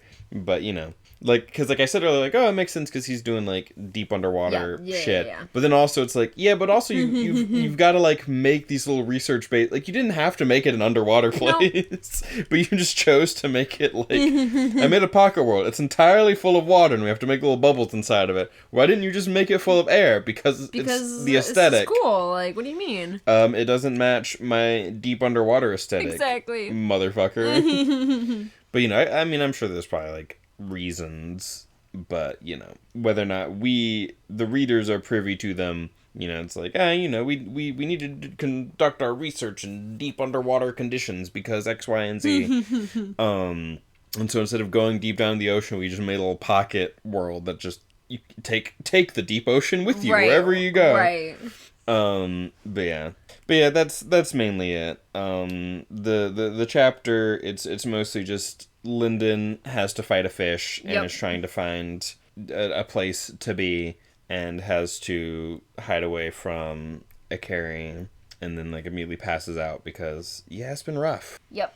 It's been rough. It's no wonder he fucking immediately passes out. Yep. Yeah, and he, like, he used a lot of black flame, which, like, hurts his, like, Madra channels and stuff like that and everything. Yep, because did, like, Little Blue's, like, container get cracked, and he was, like, super worried that she was, like, dead or something, and then he, like, found her and stuff, so she's just, like, out with him. Right. And so, like, he's like, I need some healing, but also she's a little tired and stuff as well, I think. Or maybe she's not quite tired out right now, but... Yeah, she does end up helping him next chapter. Right, yeah.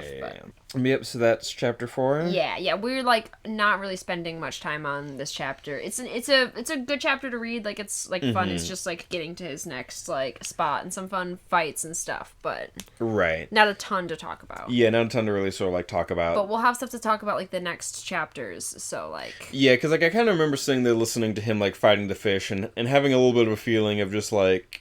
This is just kind of, you know, like, it's getting across, like, oh, it's dangerous here, but it's a little bit just like, and here's a fight because we need to do something. Yeah, and a carry's chasing him and stuff. That's, like, the main, like, thing. Yeah. So that's the chapter. Yeah.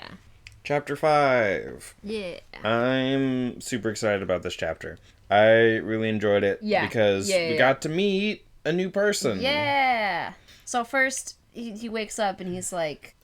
what the fuck? I fall asleep. Yep, and is like, where's Yaren? And then there's, like, a little bit of he, like, compares not having Yaren to, like, not having his arm. I really liked that. I'm like, aw, that's very sweet, and it's very, like, you know, the shipping. I can Yep, see it. yep. He's literally like, not having Yaren here is like not having my arm. Yeah. It's like, aw. Yep. But also, that's probably not good. Yeah. Y'all need to learn how to be Yep, apart a little yeah, bit, but yeah. also that's very sweet. Yeah, like, he's been with her since, like, he left Sacred Valley. Yeah. Like, just, that's how it's been. Yep.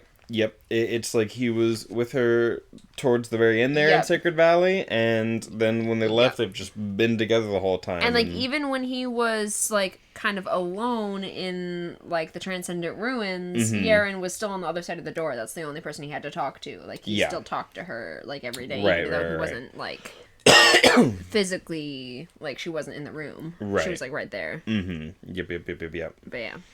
Yep, so then he thinks of, like, Renfei again, or whatever, and Renfei's death hit him harder than he expected. He hadn't known her well, trusted her, or particularly liked her, but seeing her killed in front of him so casually, so easily... She was a true gold in full armor, and she went from alive to dead in a moment. She didn't deserve that. And she was true gold, and what level is... Harmony is a peak true gold, so he's the same... Yeah, but just like... But, like, he's an Akura family, like...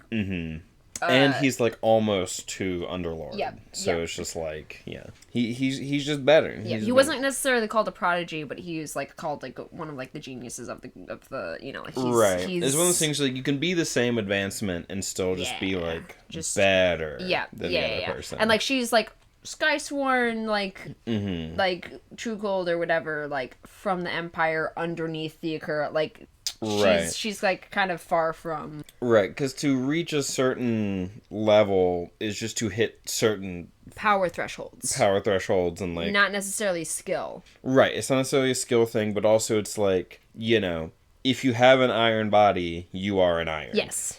You can have better or worse iron bodies. And because like we've already had like Linden's and Yaren's compared, where like his is really good for healing and hers like will be good for strength, especially as she gets like further in advancement and stuff.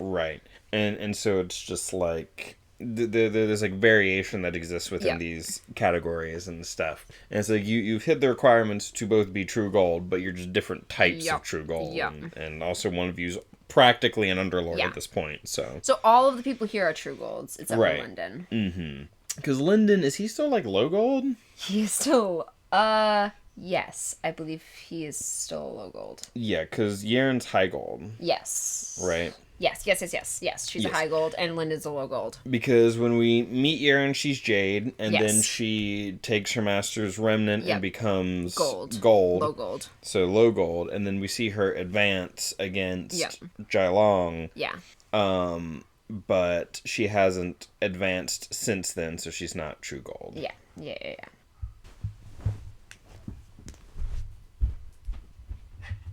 And Linden is lower than she is. He's low gold. Yeah. She's high gold. Yeah.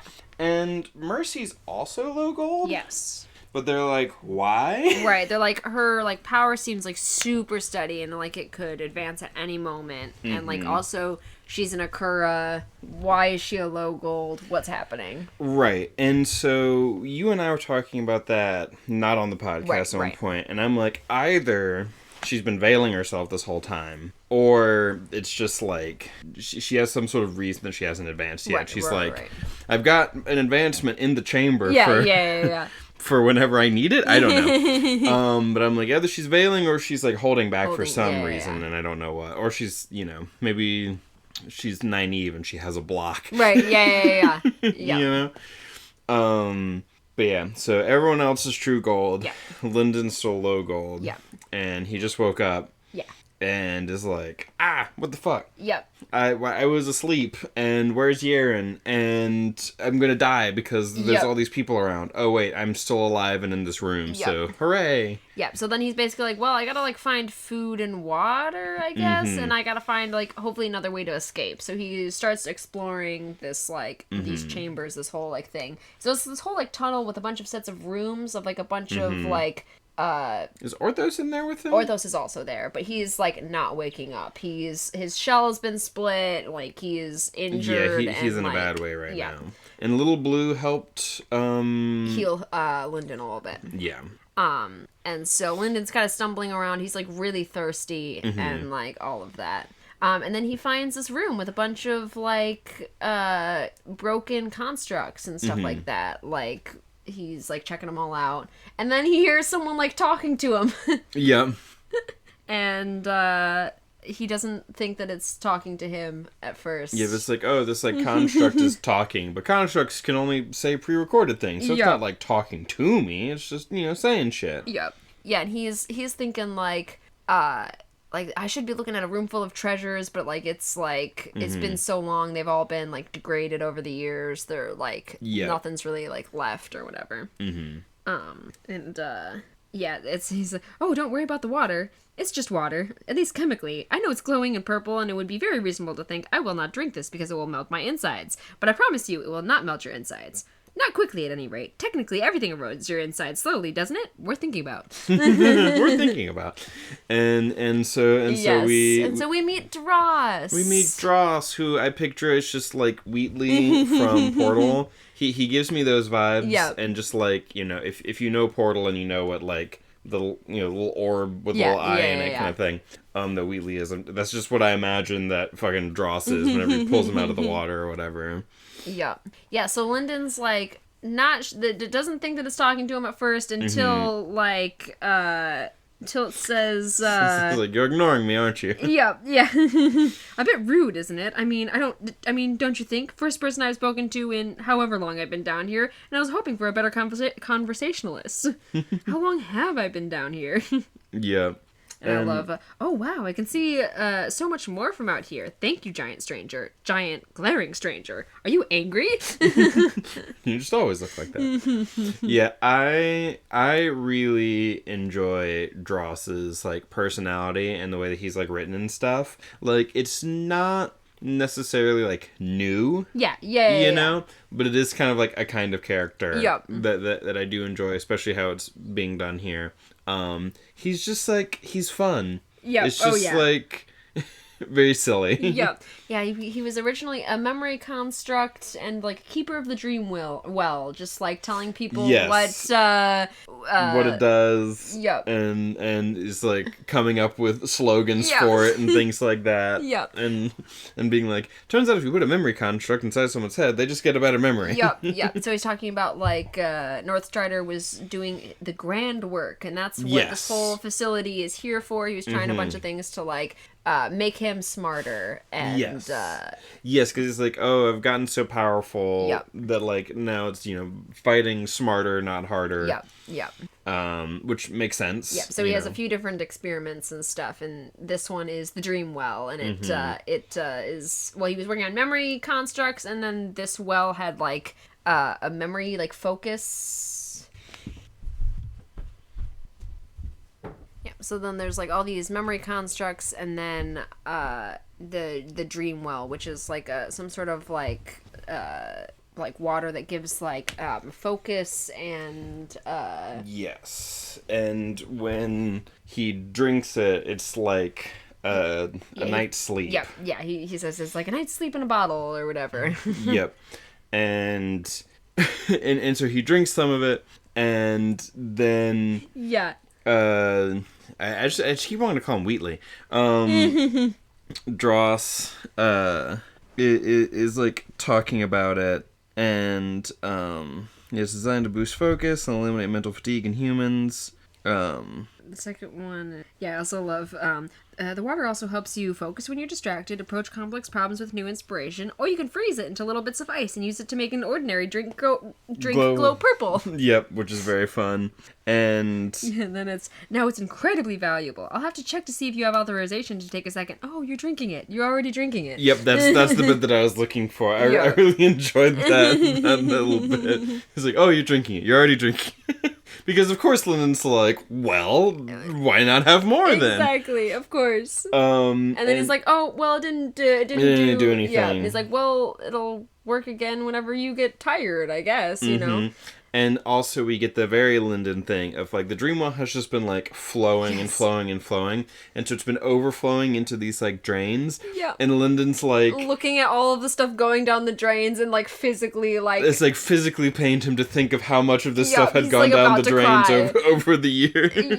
Yeah. But he immediately just starts taking vials and filling it up with... Oh, yeah. He fills up all the vials, and he grabs a bucket from one of the things to give to, like, Orthos or whatever. Yeah. But, this little thing from Dross here about, like, him thinking, yeah, because Dross was, like, down in the pool. Yeah, so it's, but you're thinking, that's a relatively new development. Sometime after I fell in the well, I realized I could put words together in new combinations. Then I realized it, and that was the beginning for me, wasn't it? The realization cascade, that's what I call it. I don't call it that. Yep.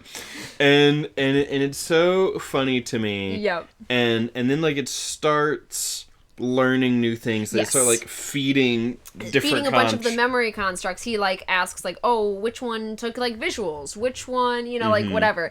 And he starts putting them over top of different constructs, because he sees that they use dream aura or whatever, and he's like, well, it's, like, close to Dross, like, it should work. Yeah. And so he starts eating a bunch of information and starts growing more complex and stuff. Yep, and it's like, it's a large language model actually learns what its words mean. Yep. Because there's a bit where it's like, the eagle or whatever. Yes, yeah. The visual records. Wait, we're starting? Put me over it. Quick. That goes down smooth. Does it feel like you're eating it? Many constructs of similar function could merge with one another, but it never occurred to him to wonder what it might feel like for the construct. It's like when humans share blood. Humans don't share blood. They should. It's like, you know. Yeah. Blood transfusions are a thing. Yeah, but I mean, how much blood transfusions do they do in the Cradle universe? Like, I feel like they have other things. Yeah, they have weird blood frogs instead for that, like, generate, you know, like. Yeah. So, like, I think they maybe don't. Yeah. Yeah. It's like blood transfusions are a thing that do work and exist, but in the Cradle universe probably aren't really much of a thing. Right. Yeah. Yeah. Yeah, so, like, so he sees where, like the heralds, like, picked him up. Like, a bunch of heralds came and, like, looted the place, basically. Yeah. And so then he's like, they threw me away. That sucks. Yeah, and he also goes, they had a few sips from the well, but it didn't matter to them. They're heralds, aren't they? Probably don't ever sleep anyway. Oh, I see it now. One of them is picking me up. Hello, me. And also, when did you wake up? Take me over to the one that looks like a shelled pinching beast. Carried him over to the crab-shaped construct. Yeah. Yeah, and he was in there for 56 years. Yeah. But he was only became conscious after, like... Yeah, the past 5 years. Past 5 years. Yeah, that's what I thought. Yeah, he said his oldest memory is, like, 5 or so years ago. And thinking about the Ghostwater, like, project and everything, grand work. Yeah, okay. I knew I could hold more information, but I have staggered even myself. I feel like I could swallow another whole room full of information. Did you know that a thunder eagle was a bird? Birds fly through the Birds fly through the air, not the water. Yeah. I don't know if you know that. This is a fascinating area of study. Why don't you fly? Yep. And so I just love the idea. It's like, do you know that thunder eagle is a bird? and I feel like Travis Baldry, he's a great voice actor. Great, like, audiobook. Yep. Yeah. It's like we almost always, whenever we do one of these, talk about how good Travis Baldry is. Yeah. But I feel like his just, like, performances of the characters are often so good. And especially the types of characters like Ethan and Dross. Yeah. He does a really good job. It's a lot of character. It's a lot of, you know. Yep. And just, like, the way he does the delivery on things like, did you know that a thunder eagle was a bird? Birds fly through the air, not through the water. I don't know if you were aware. Yep. And it's just like, as soon as we met Dross. Yeah. And started talking to him, I'm like, I love this guy. And this guy is immediately, I'm like, this is going to be Lyndon's Drudge. Yep. Because when there was that comment earlier, and I've been like, it's like, oh yeah, we were reading ahead, and, like, I was like, when's he going to get a Drudge? And then we were like, I bet Dross ends up being his Drudge. That's my prediction right now. Theory time. Yep. Yep. But yeah. So, then like he's looking at like the little construct and everything, and like seeing him become more complex, and then he shows him the Eye of the Deep, and it's like it only has like one crack, and it's like, do you want to go in here into this vessel? And Dross is like, I don't know, maybe, but like we need a soulsmith, and Lyndon's like, I am a soulsmith apprentice in his head. Yep. Right. Soulsmith in parentheses apprentice in parentheses in his head. Yep. And so he's gonna transfer Dross over, and he also gives the bucket of water to Orthos. Yes. But he's gonna transfer Dross over to the Eye of the Deep, right, like key construct. Yeah. But I think that's how it ends. Yep. Oh, are you brilliant then? Let's do this. Yep. So that's chapter 5. Yeah. Chapter 6. And our final chapter this evening. Yeah. This chapter is a lot of Akura stuff. Yep. Which is interesting. So we're back with Yaren, and the fortress materialized in front of her, and they go up, Yaren, Byro, and Mercy, and they meet with Old Man Lowe, who is who is just so. I don't quite know what the word is for it, but it's just so, like, put upon. Yep, so he's, Mercy's like, do you remember me? And he's like, I cannot apologize humbly enough, but I'm forbidden from answering any of your questions. I can't be sure what answer might be considered aiding you. Like, not even, do you recognize me? He refuses to answer even that. He's just so nervous. Oh, yeah, he's terrified. He's terrified because he's just like, all I know is that your mom, the fucking monarch, is like, don't help her. Yep. And so it's like, how could I possibly know what in all of her great wisdom aiding you means? Yep. Yeah, it's, I cannot allow you inside, giving you shelter, you see? I can't even visit? The divine command was difficult to interpret. We cannot give you assistance, but how could my mere judgment be enough to decide what she would consider assistance? Please spare me and wait out here. Yes. And so this poor put upon fucking overlord of a man. Because he like scares off some dragons. Yep. It's just like, you get the fuck out of here. Yep. You don't know shit about shit. Yep. Yeah, because they're like, we want to question her too, or whatever. Like them too, whatever. Like her and Byro and stuff. Like, what are they doing here? And they're like, we will tell you what we find out. Go away, you know. And also Byro's like, what the fuck's going on here? It's like, you would dare. Yeah. And he's like, my bad. I'm sorry. I didn't mean to insult. Yep. It's like, I will tell her that you were hesitant. Yep. You know. Yeah. So then they get brought in, to Charity, and Charity tells Lo to go talk to Byro, and she'll talk to Yaren. Yes. And what's Charity doing? She's making sculptures. That's what I thought. She's doing these big like stone sculptures of like on one side there's like a battered human, and the other side is a big beast or whatever attacking. And it's like all of these like sculptures. Yep. Yeah. Yeah, and the current one that she's working on is a dragon. Gotcha. Yeah. And she is the Sage of Silverheart. Yep, Sage of Silverheart. She is. I just want to find her, a little bit of her description. Yeah. Because I believe she was one of the sages mentioned earlier in the last book when they were like, here's some sages who exist who could maybe help us. A woman sat in front of the stone, her hair tied up and gathered in a rag. Her sacred artist's robes covered in a smock. She held a chisel in one hand, sitting in a cycling position, eyes closed.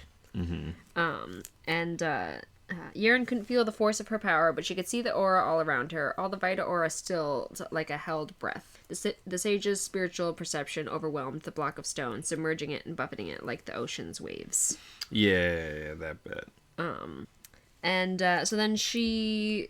talking to Yaren, and is just like asking some questions and stuff. And at first is like she's like talking about Byro. We may release him when we learn what we need. It depends on him. Keep him, Yaren said. Yeah. Listen, I'm stone serious. And then Charity asks, we need to know what happened at the portal. Yeah. And Yaren's like, I don't really know. So, like, Yaren tells her, like, everything, like, why they're there, that they're just, like, there from the Black Flame Empire just to, like, check on anything or whatever. Yeah. Like, that's it. She says, I've monitored the situation on the inside. I know exactly what happened here. What I'm trying to decide is whether you are here now by coincidence or by design. She's like, I just want to know, like, Yaren's like, I just want to know what happened to Lyndon. And then Charity says, after the Great North Strider with, it's like explaining, like, the whole, like, what they're doing there. Yes. That, like, 6 of the great heralds in the world gathered to inspect the Pocket World after, like, North Strider left. They represented a significant portion of the world's military power. Were they to do battle inside Ghostwater, they might have, like, torn it apart. Yeah, destroy the whole fucking thing. Yep. Once they had taken the greatest treasures, they departed, but they added one more restriction to their agreement. Every 10 years, each could send a promising student to hunt for treasure themselves. The heralds must have cleaned up the place out, but Harold's trash might drive a dragon wild with greed. And then it's like, all students we send are low golds. They enter at different times, but to preserve a spirit of fair play, we have them wait in the entrance until all participants arrived. And then she's like, we decided when you got here whether or not we'd let you in. Like, we might have just, like, killed you when you first got here, but we decided to let you in because you could have either, like, as you were too weak to be a real threat, we decided to allow your entrance. At best, you maybe have served as training for our students. At worst, you would affect nothing. Yeah, and yeah. It's one of those things where it's like, they're over here arguing about what they should do with him, and it's like, motherfucker, your fucking sages outside let them in, so, like, obviously they're allowed to be here. Yep. But then they're also like, yeah, there's sages outside, so, like, you guys could be, like, some weird fucking... like, plant or a weird something. Like, what's one of the other factions doing? Like, some sort of trick or whatever. Yep. But then also, it's funny because she's like, or is this by design? And then I'm just thinking about fucking Machiavelli. Yeah. It's like, well, it's kind of by someone's design. Just, you know, a fucking god entity that you guys don't even really know about that can see the future and chose this timeline for Lyndon specifically. Right. Which it sure has led to a lot of problems. Yup. But supposedly less problems than if they were just allowed to run around. To stay there. Which I'm like, how? How could they have caused more problems staying than the fucking Bleeding Phoenix doing all this shit? Yep. But whatever. You know the future and I don't, so, like, meh. Yep. And so this little bit from Charity, my grandnephew is inside. If I thought the Black Flame Empire or the Sage of the Endless Sword were making a move to upset the balance, I would move to maintain order.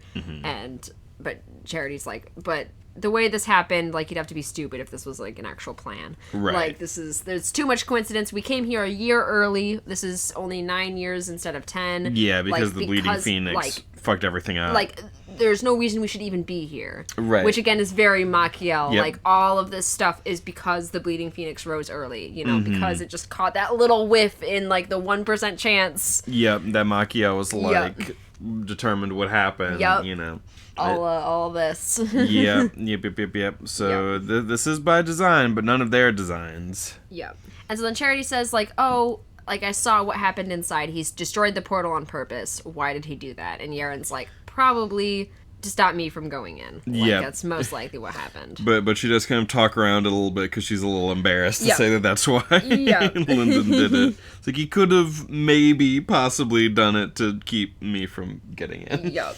Yeah, and then she's like, is Lyndon alive? And Charity's like, as far as I know, yeah. Like, last time I checked, he was alive. And then, if he continues to survive, he could reap great rewards, but he will need to find a way out. And so then she pulls out a map and is like, here's where the other portal is on the island. If he's gonna get out, it'll probably be here. Right. And so gives Yaren, not Mercy. It's like I'm giving this to you, Yes. Yaren, and not Mercy. Because, like, Yaren's, like, really suspicious as to, like... why she's being so helpful. Why am I being pulled in here and giving help by the Akura? Like, what's happening? And she's, like, feeling kind of suspicious about it. And it's like, oh, you're helping Mercy without helping her, essentially. My thanks. You've been so helpful. Too helpful. It was suspicious. The sage pointed to Yaren. Helpful to you, not to my niece. Mm-hmm. I get it. Yep. And niece, so it's like... Yes. Because the sage's sister would be the monarch, Akura Malice. And so presumably, what's his name? Akura Asshole in there, is like the... like grandson of Malice, right? If she's the grand aunt to him, then he's like would be like the grandson to Malice, seemingly. He's more distant than that, because we also find out that Mercy and Harmony were betrothed. Yes. Yeah. Yeah. Yeah, because I was just thinking about that while also trying to piece this together, and I'm like... I won't say this is too much of a spoiler. I won't say the exact relation, but it's not actually her niece. It's... Gotcha. She just calls her... Just calls her niece? Yeah, calls her niece and Aunt Charity, but they do have a slightly different relation. But I'll just wait for that to actually be said. Gotcha. That makes sense. But just so you're not, like, focused too much on trying to, like... piece together what's going on there. Yeah. It'll be more clear later. Gotcha. Yeah. I mean, that makes sense. Yeah. You know. Hi. She's making noises. She is making noises, and she leaned up against me. Yep, and so then Charity also mentions, like, part of why they're there. Like, Yaren's like, why are you even here? There's a larger competition coming, one with far more at stake than this one. I suspect we are all here for the same reason, to catch a glimpse of our opponents and to stop them from stealing a march on us. A larger competition? A tournament. Tournament arc. Yeah, tournament arc. We're going to be involved in that tournament arc, and Ethan's going to blow himself up. What? I'm excited for Ethan literally just exploding himself. Because I did show you that scene at one point. You did, and it stuck with me the whole time because it was very funny. It's very silly. It's very silly. Even without knowing who Ethan is. Yep, just Ethan being like, hello, I have my name in lights and I'm making a whole big deal about it. Only to immediately throw by blowing myself up. The moment that any fucking Madra touches me, I just literally set up to explode. I have it ready to explode. Yep. You told me to take a dive, and I'm taking a dive. Exactly. It's the thing. I don't know any of the surrounding circumstances that lead up to that, but I just know that happens, and it's very funny. Everyone's very happy with him. Yep. Everyone's always very happy with Ethan. Why would anyone be unhappy with Ethan? What, has he done something wrong? Speaking of Ethan, is there any, like, thing left in this section with Mercy and Charity and Yaren? I don't think so. Got you. Because we did mention Harmony and Mercy were engaged. Yes. But he did not take losing well, so he lost to Mercy. That's why they broke up. Like, that's why he broke up with Mercy, was that he did not take losing well, is what Mercy said.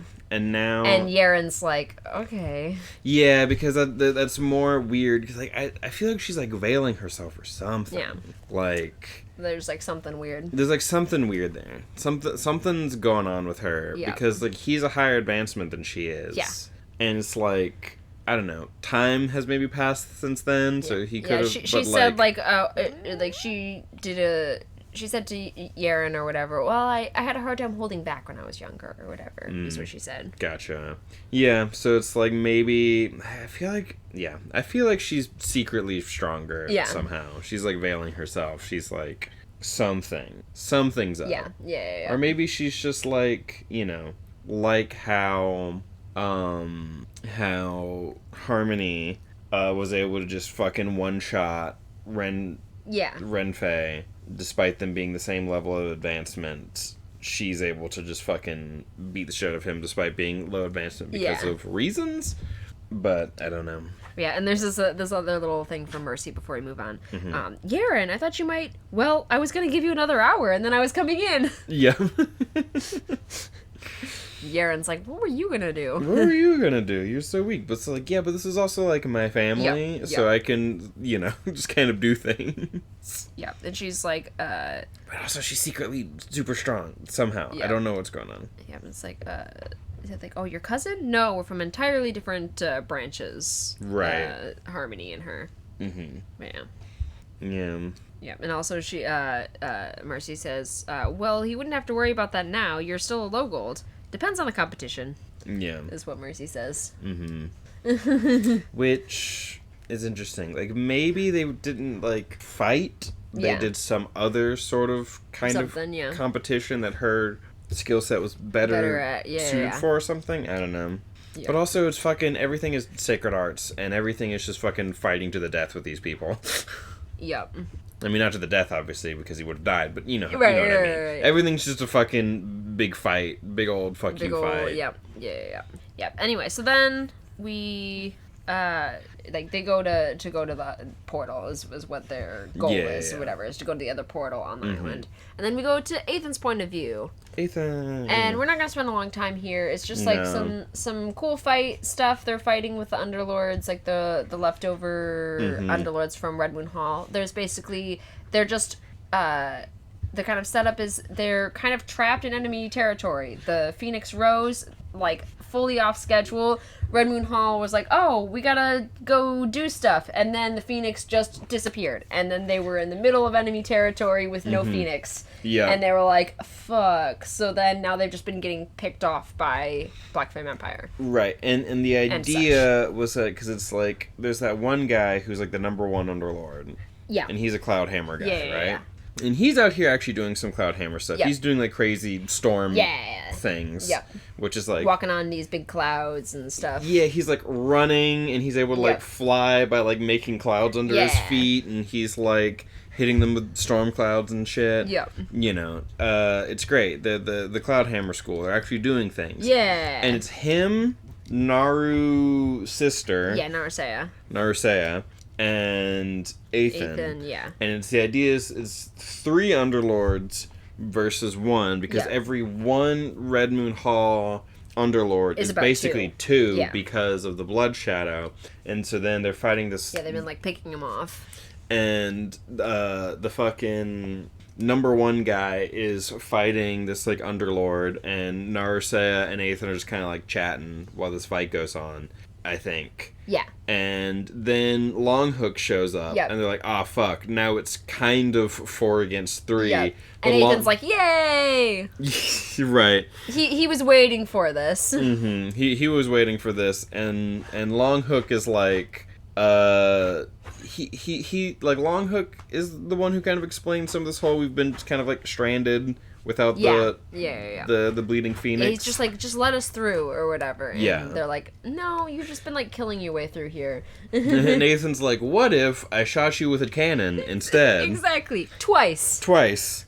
And as an experiment. Yep. And so he fucking gets Fisher Gesha to shoot a giant cannon at him? Yep. Yeah, it's like a cannon, like a special, like, she's been working on, like, resonance, which is, like, putting stuff together and getting, like, way more out of the parts than, like, you put in. And she had it as, like, a theory, as, like, something that was too impractical to use, and Ethan kind of made it reality, like, helped her work on it, and this is where he decided to try it out. Yeah. And so what does this cannon do? It's, like, 6 striker bindings altogether, and it's a launcher construct, so it's just a big fucking cannon that has, like, 6 striker bindings altogether that, like, resonate in a way that make it stronger than the 6 separately. And is it shooting just like pure energy, or is it basically just just ends up like a laser beam, like a big laser beam kind of thing? It's not like described as like specifically like fire or any other sort of like elemental kind of thing, right?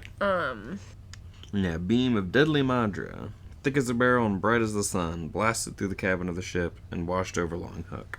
Yeah, so it's just a big old Madra laser. Yeah. But it's not specified if it's like any particular type of Madra besides just being like big Madra cannon.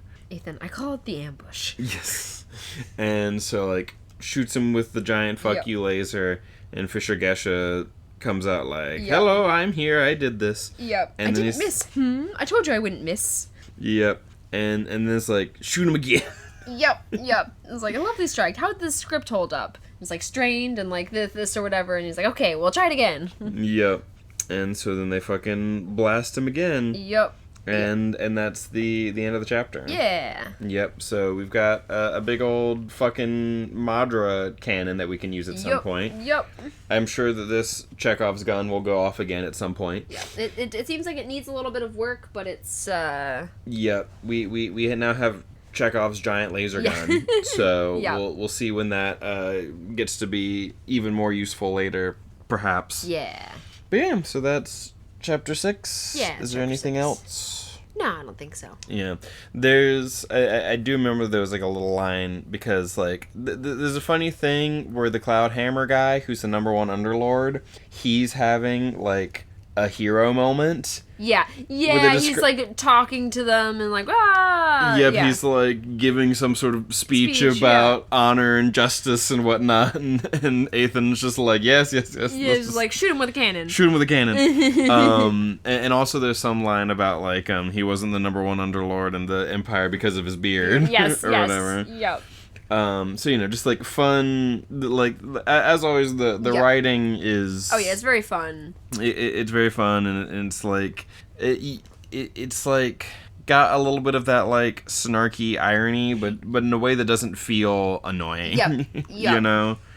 And I'm sure that for different people that, like, will vary, but for me it definitely has been working and stuff, because it knows to be sincere when it needs to be, which is an important part of, like, having that kind of ironic tone, I feel. But yeah, so that's that. Yeah. Alrighty. And I think what we've been reading is going to be fairly short. Yeah, I think we'll save it for next time. We want to go on a whole thing about GARP, but yes. I want to actually, like, talk about it, and it's getting a little late, and so I want to actually go on a whole thing. Mm-hmm, because, trust us, we could go on and on and on about GARP. We have been going on and on about GARP for, like, fucking weeks now. Yep, because there's been a lot of discourse TM about GARP, as well as discourse TM in general. About, like, the Marines, and as One Piece as a political, like... Yes, like, One Piece being political is, like, coming up more and more, and also just, like, anime in general being political is kind of, like, a big thing being talked about right now. And here's the thing, people. If you don't think it's political, especially anime, you might want to check about the politics of the country from the thing that you're reading. Yes. Like, you just might that might be helpful. Yes. Before you just say, it's not political. Maybe find out what is going on in the country that you're... Yes. Right. And also, just like a little dose of, like, all art is political, actually. Yes. Just a little bit. Just like think about that just like a little bit. Mm-hmm. And like, I get it. Some art isn't trying to be political, but is political because all art is inherently political. Yeah. But also, One Piece is trying to be political. Yes. And, like, it's just... Sorry, but that's just kind of the way it is.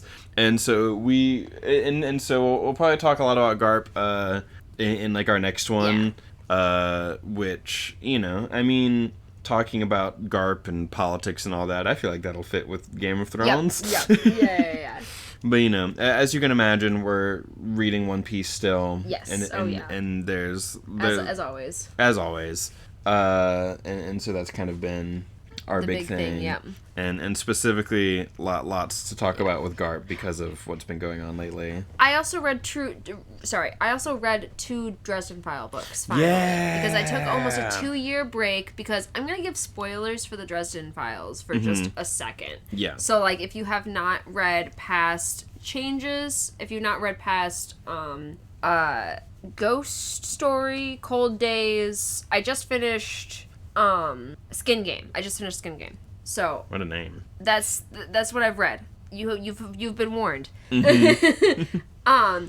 I quit for 2 years because of Mab, because he did all of that stuff, and he killed himself to not be in control, like under control of Mab, and then he wakes up under control of Mab. I was so mad. I stopped reading the series for 2 years. I finally came back to it. It's been a good time, but.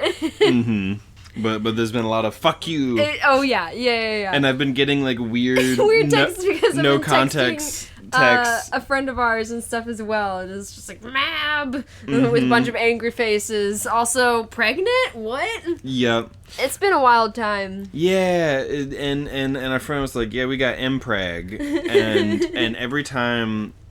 I had heard the term impreg in videos and stuff before, and I was like impregnate. Yes, yeah. But it's actually the letter M, preg, and I'd always just like seen those two separately as two separate things. And then it's like, oh, those are the same things. You're saying impreg, not impreg, like impregnate. I'm like, this is just a general term. Like you're just talking about a fetish for impregnation in a general sense, not just male pregnancy. Right. Yeah. So that's just my contribution to that conversation because I don't have anything else to contribute. It's a wild series, I'll tell you that. It's also funny because a friend was like, yeah, we got impreg. Sorry. And then, like, apologized to me for talking about it. I'm like, I know what impreg is. You don't need a fucking... I watch Strange Eon's videos on Omegaverse. You don't need to be, like, apologizing to me for talking about impreg. Yeah. But yeah, that's basically it. Yep.